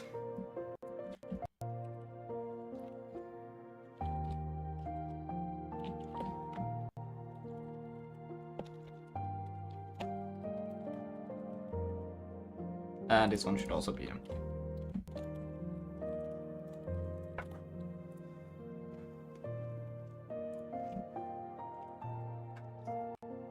And then we don't really need this anymore. And then self dot render resources meshes append a box. So that's the first thing we'll append there. And then in models, well,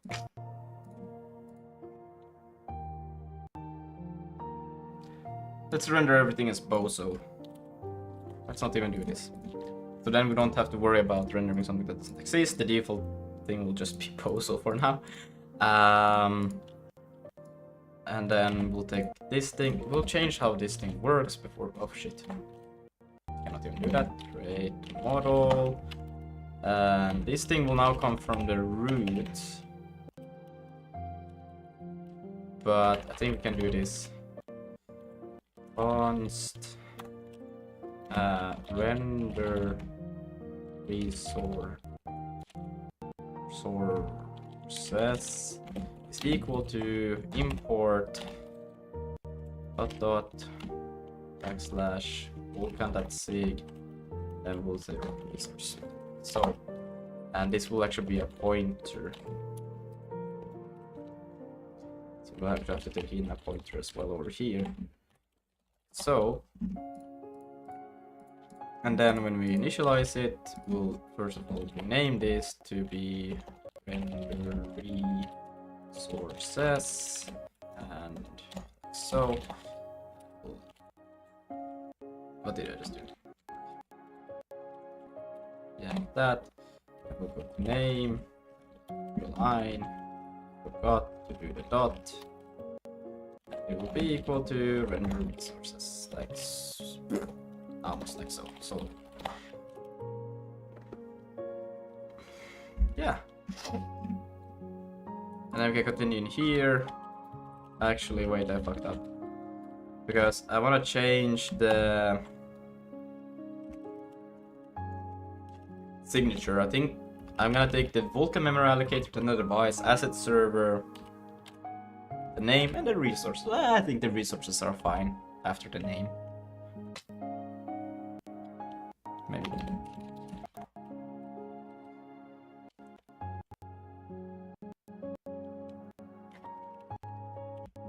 And yeah, that's the problem. Ha! I need to initialize a model. So I'm gonna do const model gltf model. Then we're gonna pass in self. That is this done?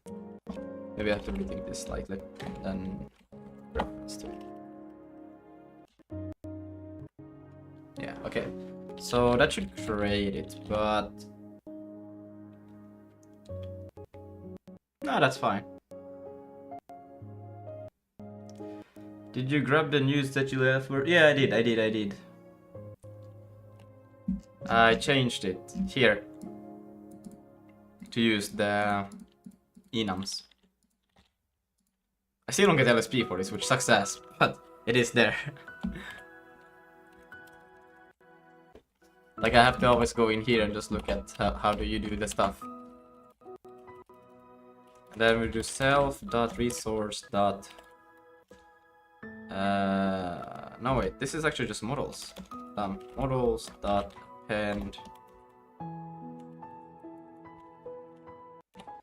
And I will append using the GPA, and then that's the model. That needs a try. For now, this will be fine. And yes, when we destroy everything, I think we could probably do a init on this one, so it gets a bit cleaner to read. Func init. Like in a allocator, don't need an init for this now. We could do an init also and take in and just, oh my god, we could do an init on this and it would look so much nicer, the whole thing. But yeah, let's do this for now. GPA std mem allocator. Yeah, and we need a reference to self.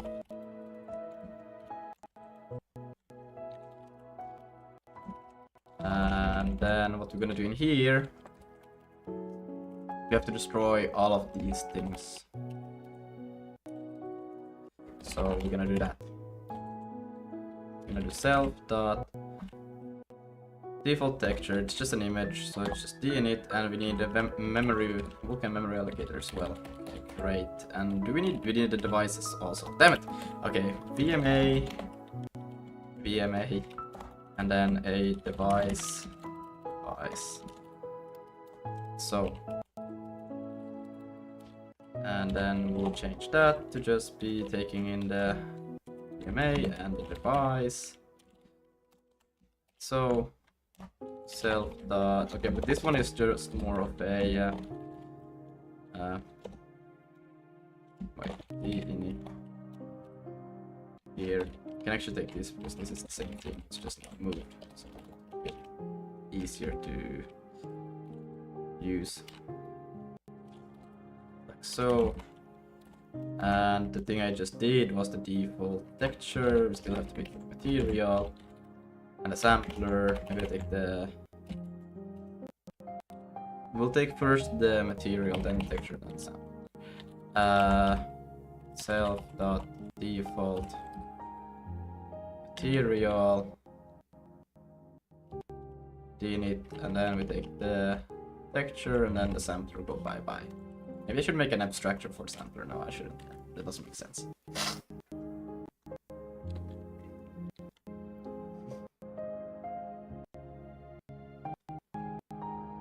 And then we have to for loop all of these. Damn. Alright. We can take from here. It's pretty much this thing. Yank that. So for each self-sampler, we'll go through them all that. Do I even need a GPA? What the fuck? Thought I was gonna need it, but I don't seem to be.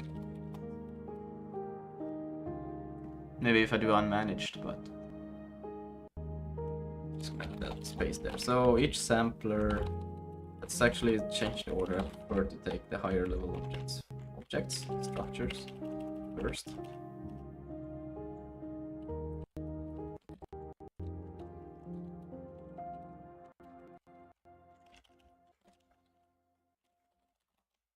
So we go through each buffer, then we go through each what the fuck, images. Yes, samplers. Let's also do the, but I do call, I don't even call these buffers. Oops.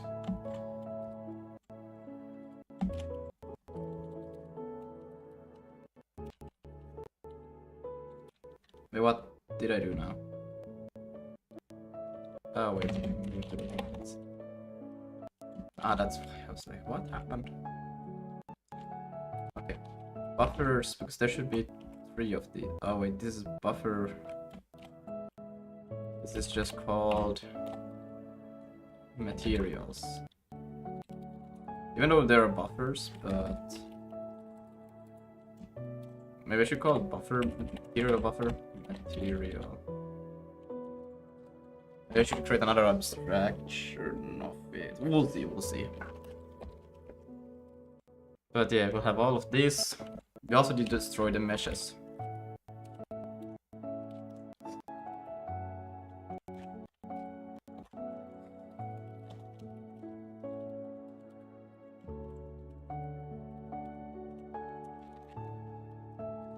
And then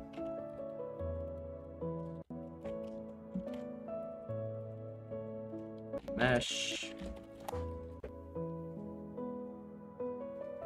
And so now we destroy all of this.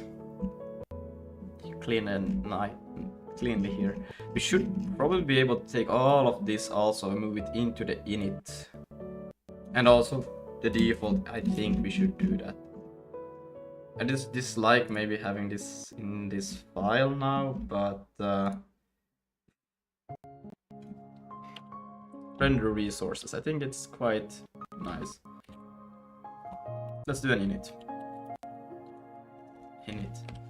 We'll take in a, we will return a at this.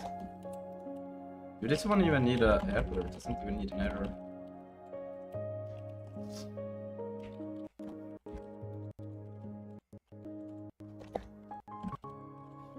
A GPA, I'm pretty sure.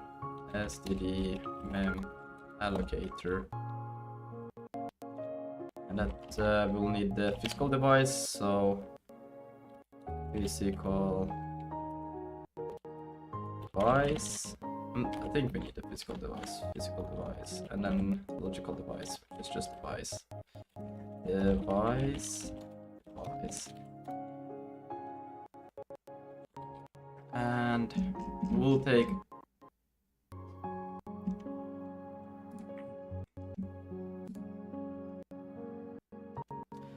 this and this and this and this and this and this and this. We go away, and here we'll do self dot render resources equal to dot init, and then that should be fine. We'll put this in here, so it's a bit cleaner, I would say. And it will, I don't know, we'll take care of it from now here. We'll pass in the GPA, the self.physical device, self.logical device. Device, it's called, need a try for that.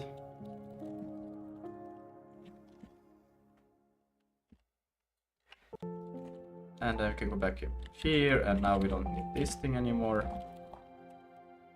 I think. Oh, we don't have self. Right. We do this in the return now. I'm a bit of a dum-dum. We're gonna change it. So at the end, we're going to return. And not that. Why is it not giving me any good? Yeah. Find that thing. That. Let's put this. Yeah. Good. Then we'll take the next thing, which will be. Yeah, but I don't have a reference. Could I create a self here? I think I could. It would be fine.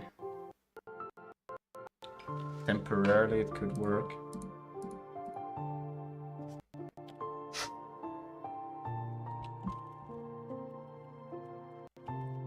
Well, this works. Props. Get the props, and then set self. Get the logical device there. Material layout handle. Okay, so we need a. Fuck. This may be bad. Well, it's okay. It's okay.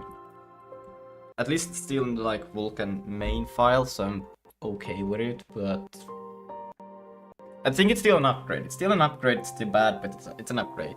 Upgrade. Layout to use. Now I only have one layout. Why would I even have to consider that splitter layout? And then we'll just change this to layout. I'll change it to be pointer. And they are not that big. And then render resource set size. So we need it. Damn it.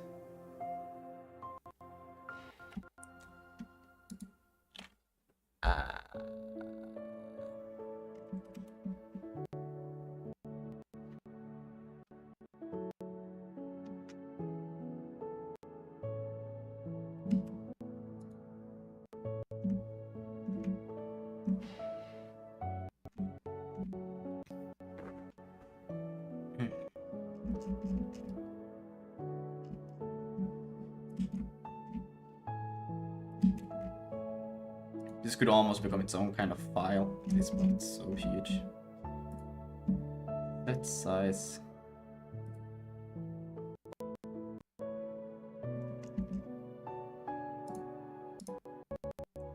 Where did I? No, wait. That's the thing that I'm trying to get now from this thing. Yeah. Okay. We're gonna change it to const set size of C. Size, what's it called, device size. Size is equal to 0.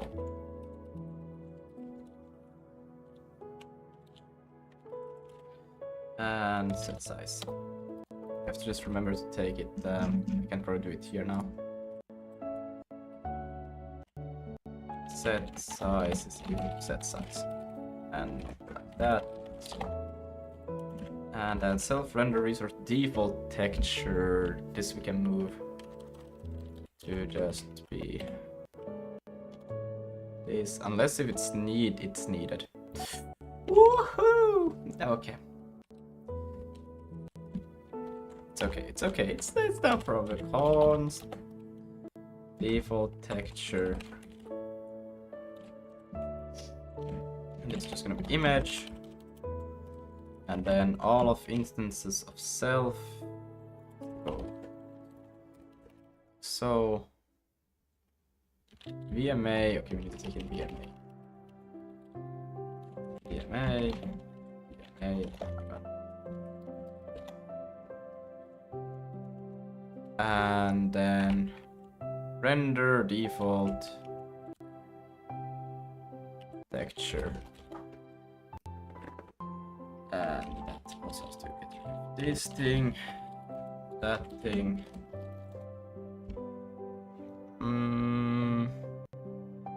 Thinking, is there? No, this is the only way I could do it. But I think we could still move it out from here, and it would just make things so much cleaner. Create self. It shouldn't be able to make things like hard to read. Like it's borderline feeling good. Default sampler. We have to record default sampler. Fine. It's just a C. Should I make it to a no? Like so. And then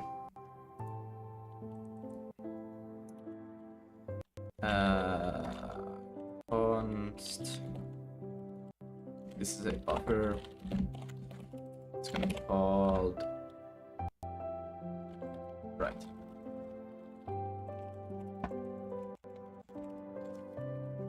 Like so.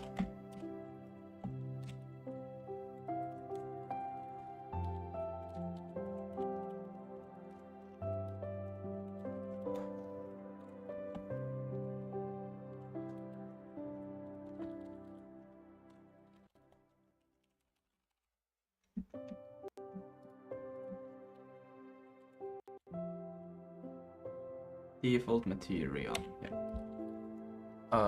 Yeah, that should still be fine. It's just hope it should be fine.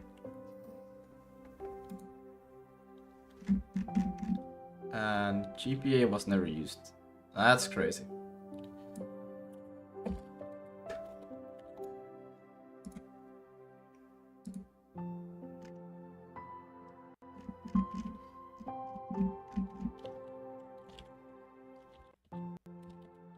But this takes a VMA.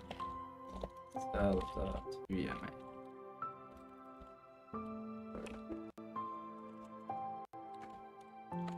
This wants the VMA physical device and the layout. Style.material layout. Yeah, it should probably be material, whatever. And then here, const expected type found const.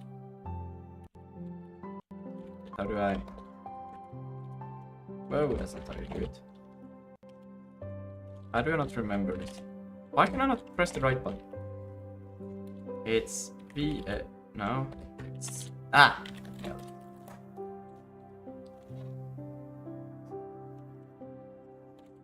And then this one has the same problem.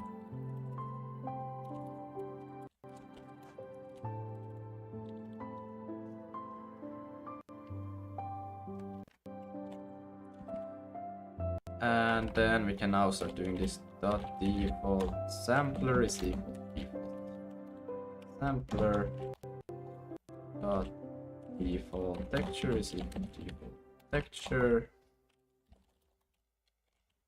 default material is equal to default material. And what else is there? Is there anything else? Buffer is the material texture. No, everything else is assigned now. Good. And then we don't need to do this. We don't need to do that. Instead, what we'll do is just self dot render resource dot d init, passing in the self dot vma self. That was it, device.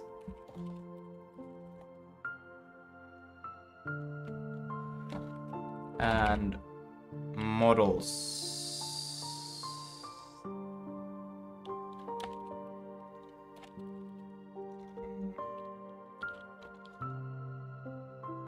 Let's see, we can do first this scene layout and then here self dot models. We have to do it for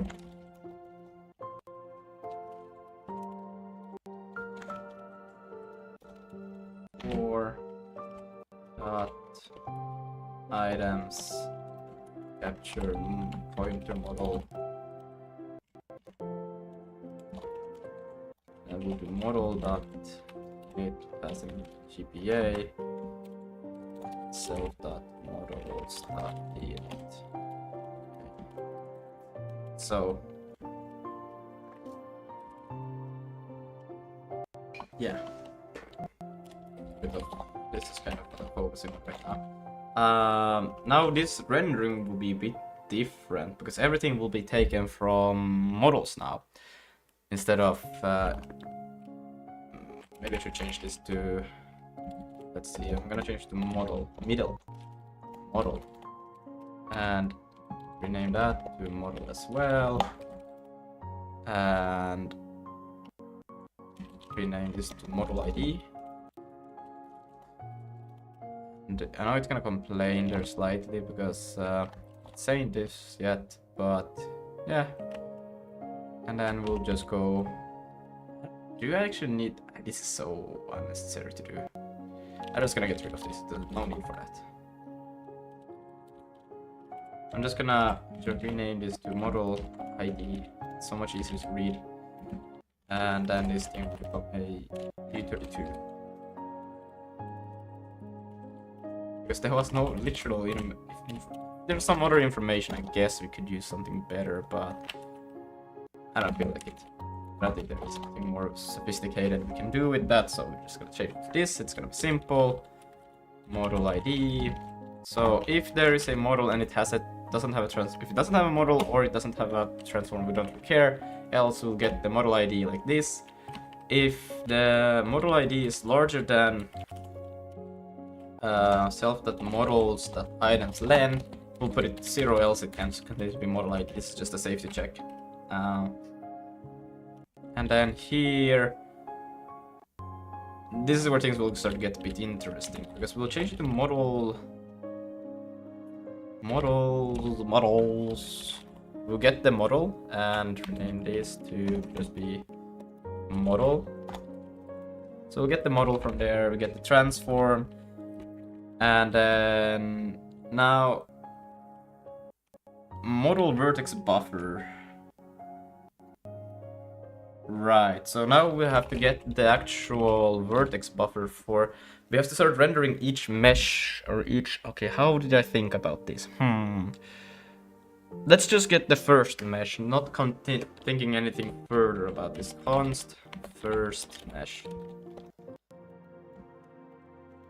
And that will just be model dot, and we'll go into model. I could have done this faster. I just realized. Oh yeah, well, whatever. We'll just do this. We'll just say mesh, and it will be of mesh. So we'll assume this for now, and then we just say first mesh model dot mesh. So we can just go with this. Just say first mesh. Actually, that should be an ID to the. That's okay. It will actually be a mesh ID. Mesh ID. Yeah. That's okay. So if we go back to models, we'll just change this to a U32 mesh ID. And then we can go back. Okay, so we get the mesh ID, and then that will have to become a self.resource.meshes.items. We'll get. This should always be valid, so it's fine. First mesh. And then we'll go through here, and then model. This will just be the buffers. Surface material index. Yes, so now we want to get the actual what the fuck? Render resources materials, and then we're gonna get it like this. Surface material index, we're gonna get that. We shouldn't even care about this thing, it's always gonna be there now. So hold on, what the fuck did I just do? Material. Yeah, because the default will always be used anyways, we don't have to worry about it. We'll just assign it directly to this. Like like so. Seems to be very unhappy about it. Why? Materials. There are buffers. They should have that device address. Yep. So I think it's just having a bit of a stroke here. What the fuck it's supposed to do? Self-render resource materials items passing in the index to access the thing. I forgot to put a semicolon. And we can do this, and then surface bindings. This is fine. And then dinit VMA. No field name VMA. Oh yeah, we're not doing this. So. And then this one has probably the same problem here. Ah, my bad. And this is actually supposed to be self-done. So. Yeah, my bad. Bam.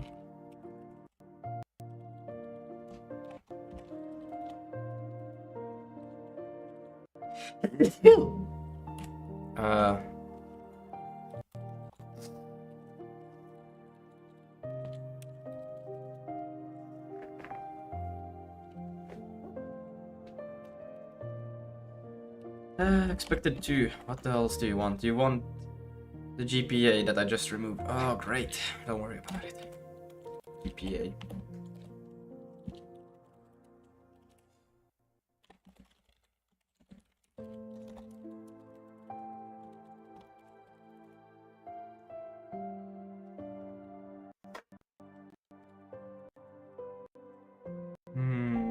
Yeah, GPA.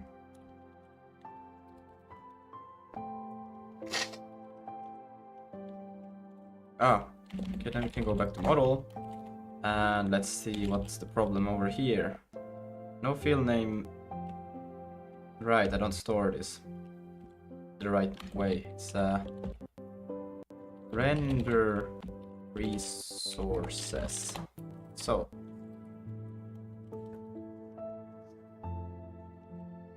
And then mesh ID. Hello, Harold. How are you? Unemployed. Bro, do you not have school right now or what? No, I don't. I'm sick. Ah. Yeah. Okay. No, but yeah, I am technically. I'm also sick. Oh if you know yeah. what I mean. I know what you mean. I know what you mean, man. Sucks to suck. Suck dick. Well. Suck. Wait, what? Whoa. Anyways, alright. Anyways. So what is Lucas cooking right now? I'm cooking my dick off. What? Dang. I Yeah. usually suck it off. Wait. No, I'm thinking if I should maybe go eat somewhere, but I don't know if I can even stand. If I should, you know if I should, if I would, I could, but I would not. Don't you have anything to eat at home? I have Carrots? I have noodles. Yes. Yes. Do you have bread? No, I don't have bread. Dang, bro, why do you not have bread? Because it's too much to think about. But I'm thinking like I could probably do 2 streams today. Like I will do now in the morning, and then I will just close it off, go eat, and get back on and stream again. Or I could eat also. Nah, I don't know. But I was thinking about the videos. I think it yields more to do the live streams than to do the videos right now. It's fun to make the videos, but they are not as, it doesn't give as much as the live streams. So. Both. Right. Well, the only thing, it's just fun to make the videos, to be honest. That's the only thing I get out of it, but I don't really provide any value to anybody else. I feel like the videos are underperforming like crazy, so I will do videos when I find something that is like super, I think that a lot of people will enjoy watching, but now when it's just like these small things, I'm like, I'd rather not. Right. Yeah. Now I just need to think about, I actually need to go through every node in this thing and kind of figure out what to... Recursive functions. Yes, but for now I only have one mesh, so I don't really care. let's not think about the D in it, or let's not worry about the clearing of memory. Let's just forget about it for now. Forget about it. And then we will not clear it, like so. So we'll just start off. And well, now when we initialize this thing, we do have access to self. That's perfect. So if the sampler, no, we'll always append a Ping sampler. me if you need me. Yeah, I will do that. So we'll go through here, we'll get all of the samplers and we'll append them. Probably should store the samplers in a temporary array to reference them by a mapping kind of.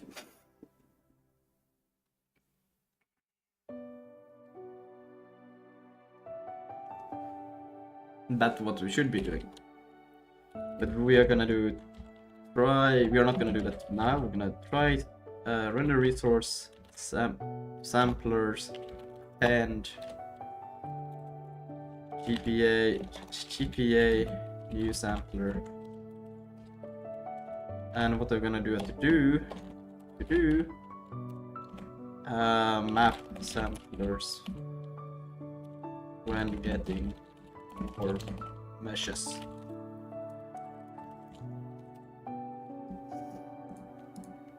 So we get all of the samplers, and then the next thing is this thing.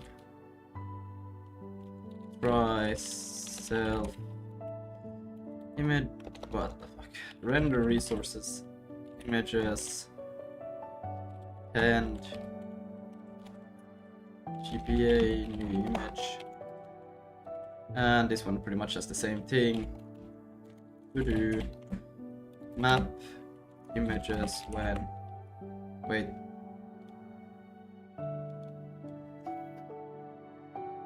getting new, what do you call it, images? These are like well, yeah, when getting new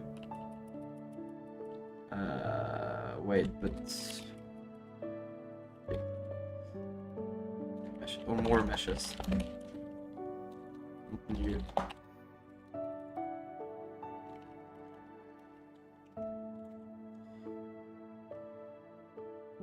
And I won't care about this, we will leak the memory for now. If meshes, we'll get all of the meshes. And this one will be from resource set size. And then self resource samplers. Self render resource images.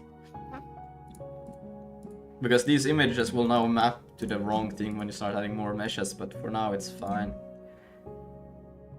And this will be from that resource, render resource. That.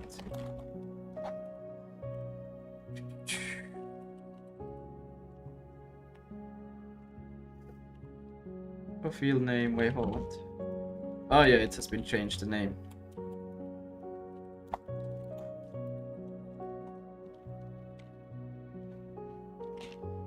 And then this is actually like the material instances almost. Self.ren resource.buff.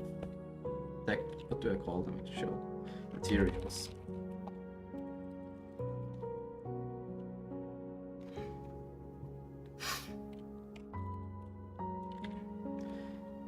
And then surfaces. What? Why is this one doing? Go field name buffers in structure render. Okay. Oh shit! This is. Well, it's not. This would still work. Yeah. Render buffer for materials.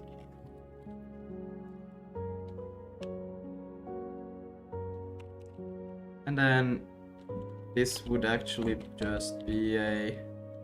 Can I do self dot? No. Yeah, self dot.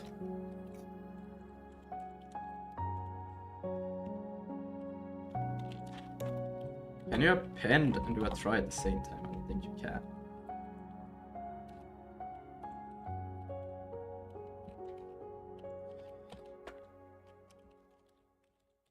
But this should only happen once on start and not with anywhere. Oh shit.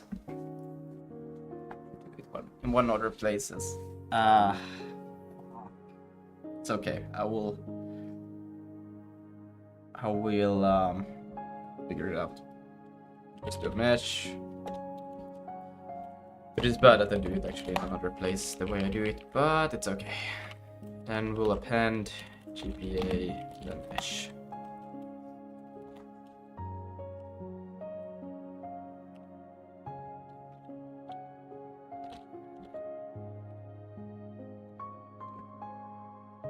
Alright.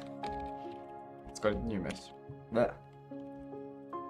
New mesh.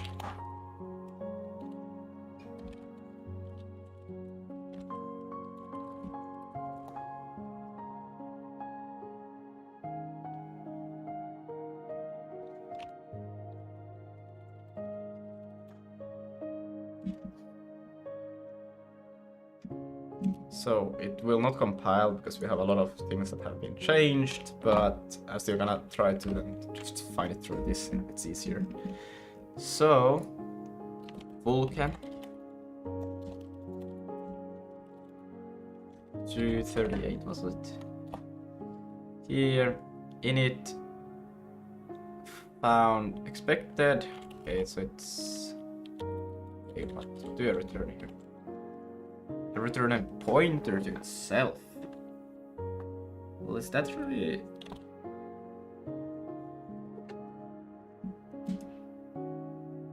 Right, because this is actually not doing the actual loading yet, it's just funny. And then I call it in here.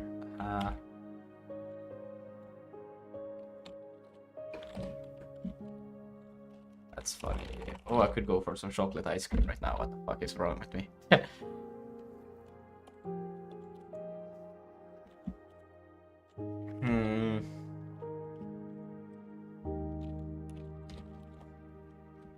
Well, then we'll have to store them as pointers.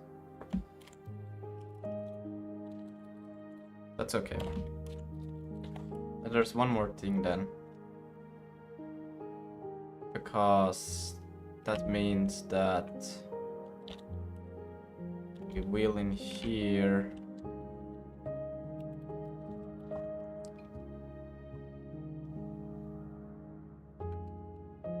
But I don't think it takes care of destroying the memory itself. No field member named D in it in Vulkan GLDF. Right, I don't have this now. It's okay, we'll just do this. We'll leak them out, it's fine.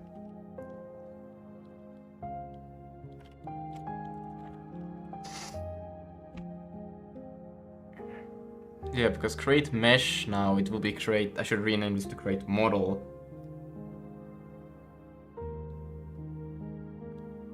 Which doesn't do anything else than just create a mesh with a default, yeah.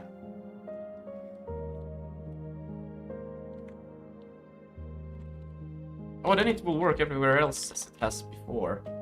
Create, well actually it's create mesh, create model. How should I do this? Because it's kind of like, I only want to create a mesh, but it has to become a model. Create model with mesh. I will rename it to that. Maybe it's fine. Model with mesh. And then we'll just initialize. We'll create one mesh like this, it's fine. And then we'll do self dot. We have to also create a model. So const model. We'll fix this. But try dot init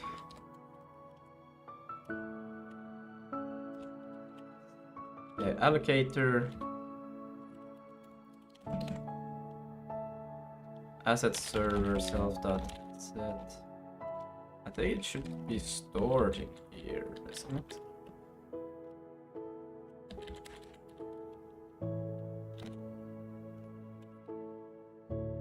How do I store the asset server? Then I would have to pass it, or I could store it. Or I would, I mean, why not store the assets that are inside of the render? It's still kind of useful a lot of times.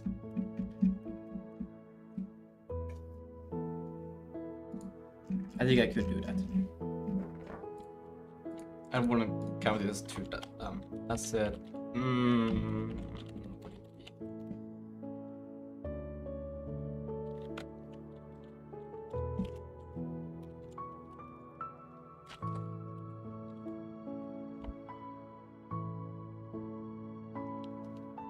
Or would I pass it? I'll put it in temporary for now, just to think about it a little bit. This I know it will be like this, but this I'm a bit unsure about.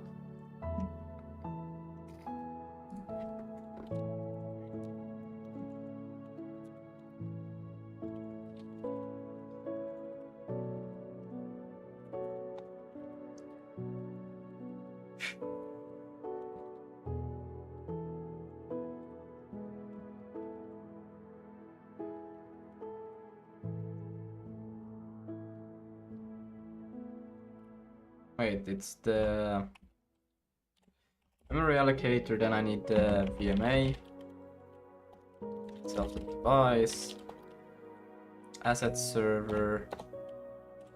Right, but now I'm actually not initializing the... This is not something that will be...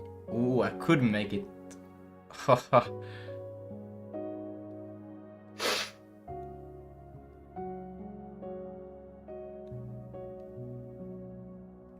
Nah, sadly I'm not gonna do this. Okay, but then we don't even need it, I just realized.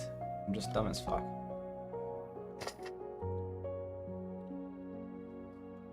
We're still gonna do this. GPA.create. Restores the pointer to undefined memory directory. Call destroy or allocate.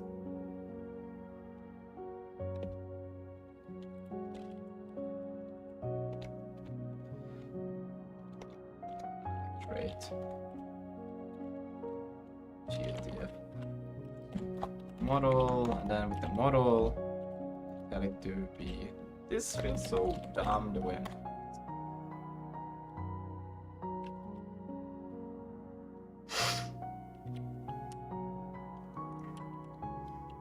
We'll have to do it like this for now. It's very temporary. Render resource self dot render resource. Maybe there's a smarter way to do this, but for now we're just gonna go with it. So, VMA. We do have a model name. Just gonna call it the name that we get in over here. This, and the mesh ID will be this thing.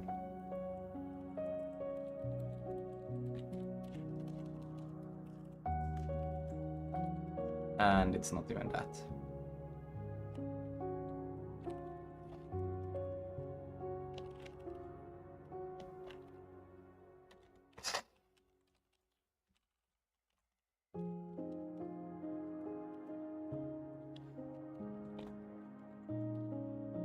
Self dot render resources dot meshes append. Now we'll create the model. The model will be this. Does the append return? No, it doesn't.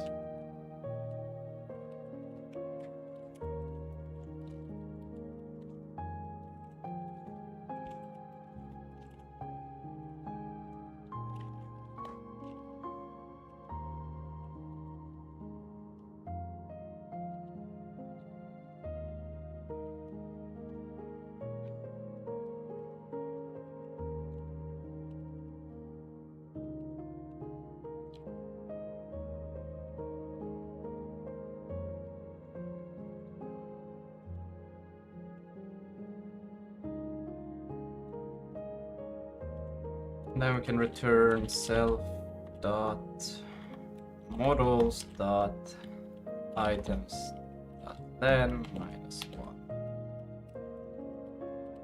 Self dot models dot append.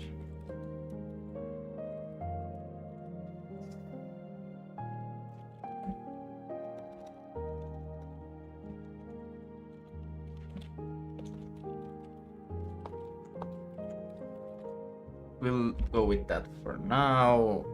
We don't need this thing, that's why it's being problematic right now.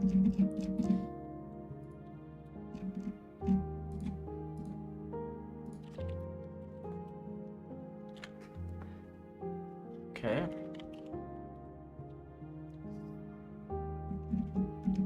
Let's see, no field member name render Vulkan. What? System create.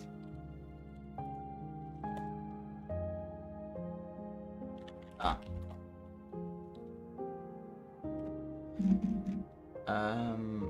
Create.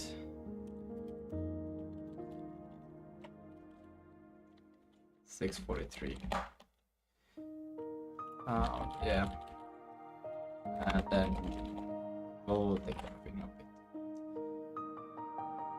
And then some support. What's weird? Ah.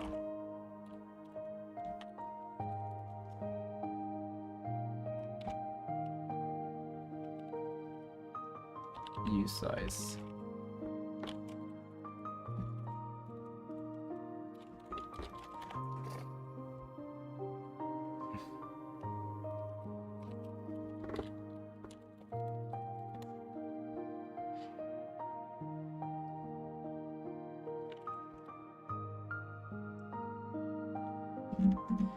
Let's see, network manager.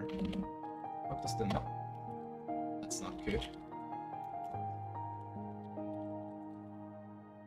Doesn't support model ID. Right, it's not longer this, it's just this.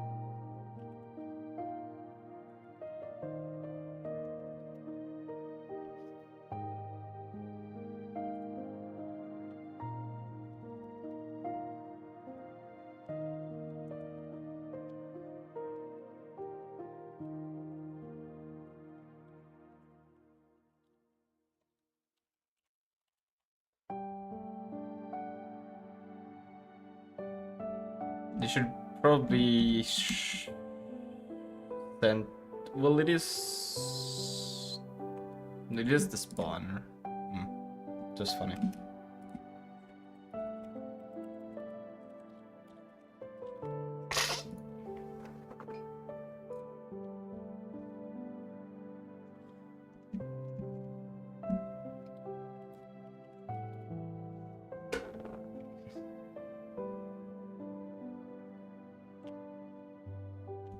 Okay. Let's see. Return out of memory. New memory. Short total capacity. Models append.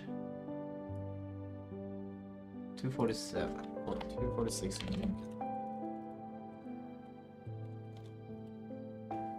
What? 246 in Vulkan? That doesn't look right at all. It's trying to append more. What?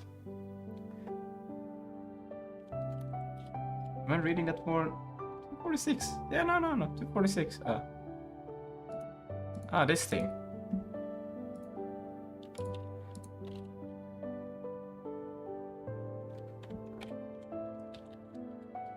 Well, it should be fine.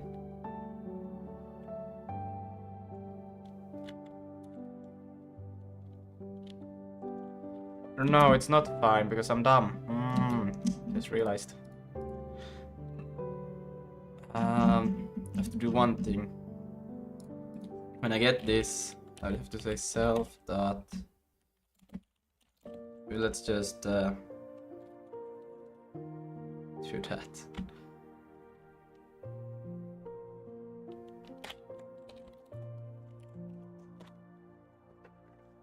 And why is this field missing field instance? Alright, I cannot just. Fuck. Okay, we can do this.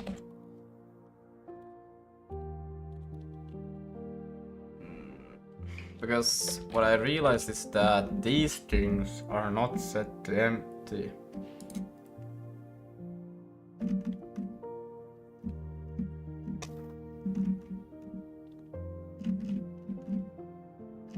Or wait, only that thing's not set to empty. So we should be fine by just doing this. Tell that models equal to that empty.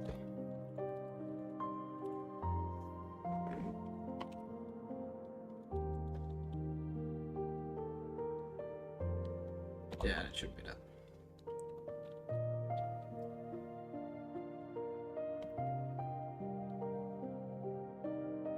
Okay. Yeah, so everything is now using the Benbozo texture. Even the enemies that got spawned in from before, now shooting the them. That's perfect.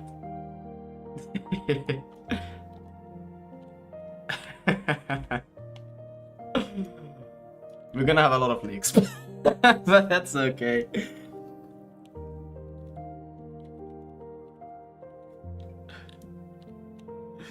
Oh my days, that's so crazy.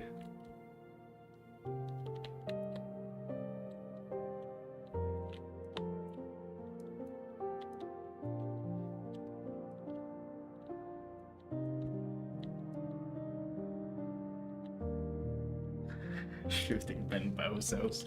That's great. That's great. Planet is being taken hostage. Yes. Look at all of this Benbozo. It's the Benbozo texture on the damn planet as well.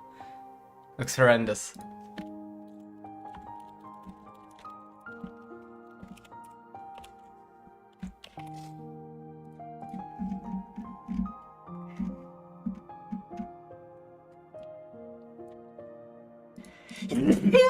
I'm about to die.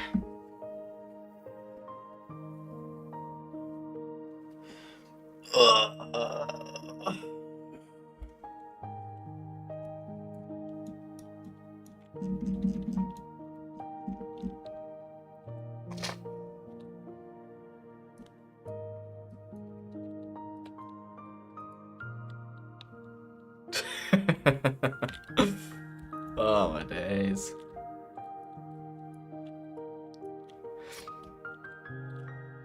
It's really hard to know where the collider is for a player because this is not the collider size of a player.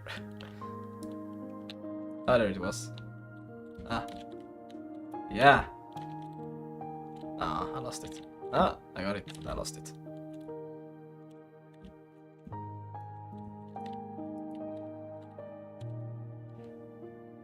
Yeah, easy. Yeah, this is gonna leak. Lots of leaks. We're gonna fix that. We're gonna fix that. Woo. That's better. In overall, I would say we moved. So we will have to change a bit structure on this thing. Of course, we cannot just keep it as mesh ID like this, but this will become kind of like the model scene. Just added screen space reflection to my block game. Awesome. Wait, screen space. Is that? I don't remember actually. Space reflection. Jesus, I can type.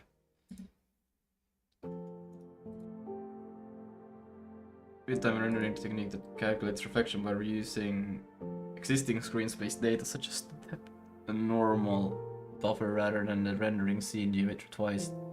Ah, yeah.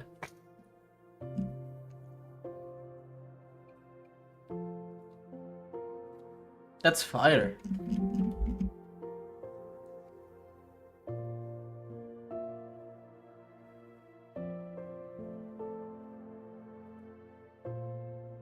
Go back, alright.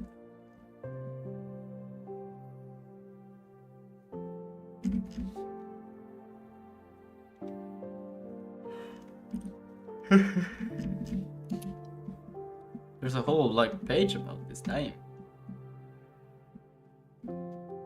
feedback on the styling though. Well, it's a block game. You can send probably there in sending some screenshots in the DC. Yeah.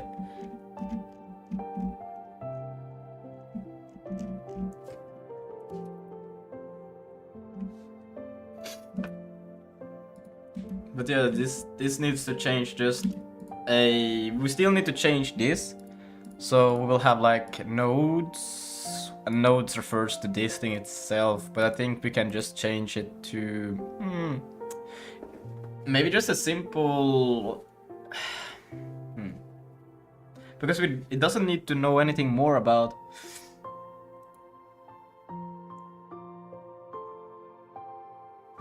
I mean, how did I do it before? A node is this. It has a parent, it has a mesh, and it has a material. And then it has children. And then it has this. Okay, so we probably need to re-implement these things, and that will store in the... I'll be right back. I should probably go eat. Or make something to eat. But I will just... yeah. I'll be right back.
Alright, I'm back. And my keyboard... What the fuck is my keyboard doing? It's just sending random characters in the chat. What the fuck? Oh wait, you sent the thing. Look, I'm not even pressing anything and the thing is just...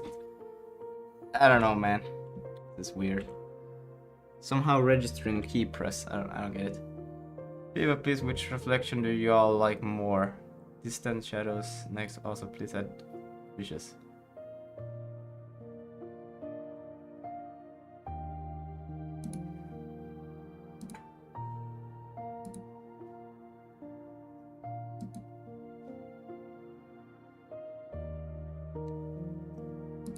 Wait, you have done this all within 24 hours, or?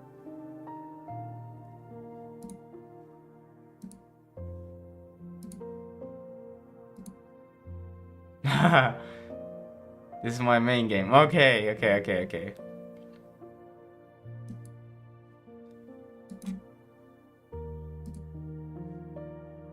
Wait, I think I can just do this, right? Yeah.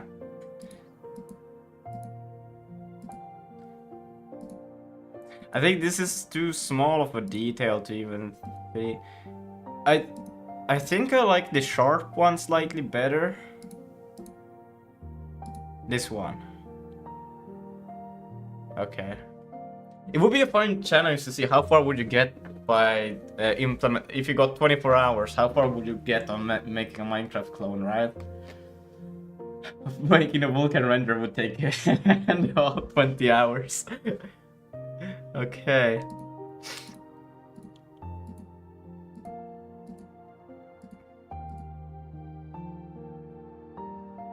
Okay. Yeah, no, but I think I would prefer the sharp, this sharp rendering, the clearer one, than the blurry. I don't know. Or maybe the blurry one is cooler, actually. No, this is better. The blurry one. Yep. This one is better.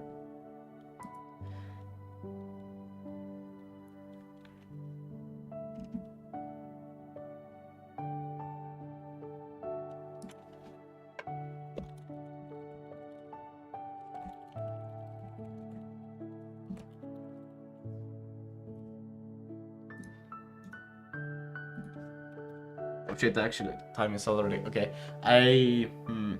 Just to keep somewhat of an eating routine, I should probably go make something to eat.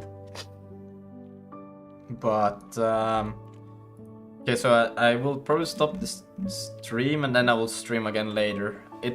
I'm changing a little bit of routine. I have only been live for 1 hour. What have I? Okay, almost 3. Okay.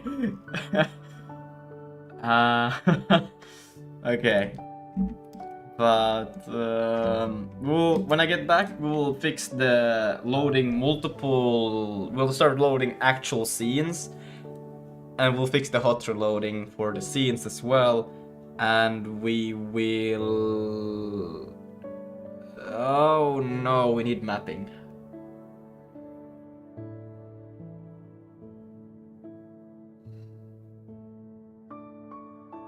How am I going to solve this?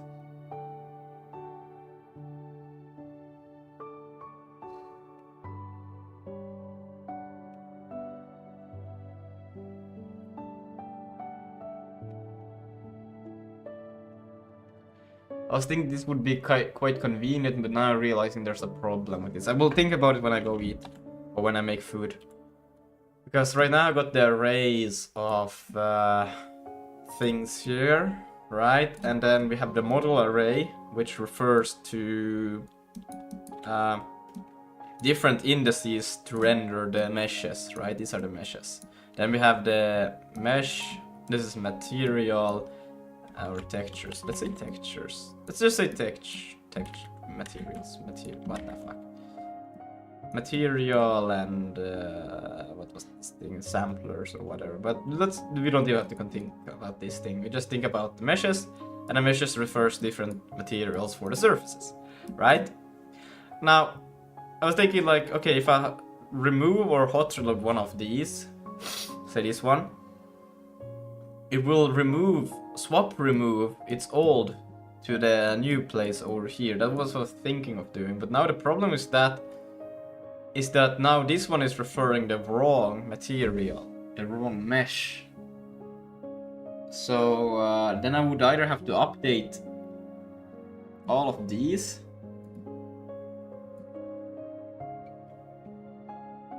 to match the newly, and that's done. That's not something I should have to do. Or I change it to a string array, or string hash array list, and then I refer to them by name as a hash map, or I change it to a hash map either way, and I use that because then it wouldn't matter how I get them.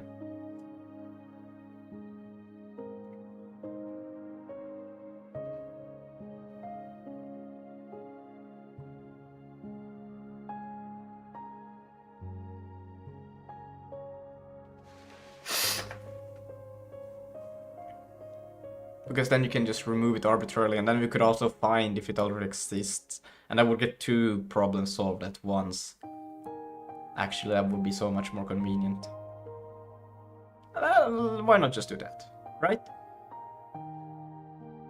I would solve 2 problems. The first problem is that if a mesh or material already exists, I can just reuse it rather than creating a new one.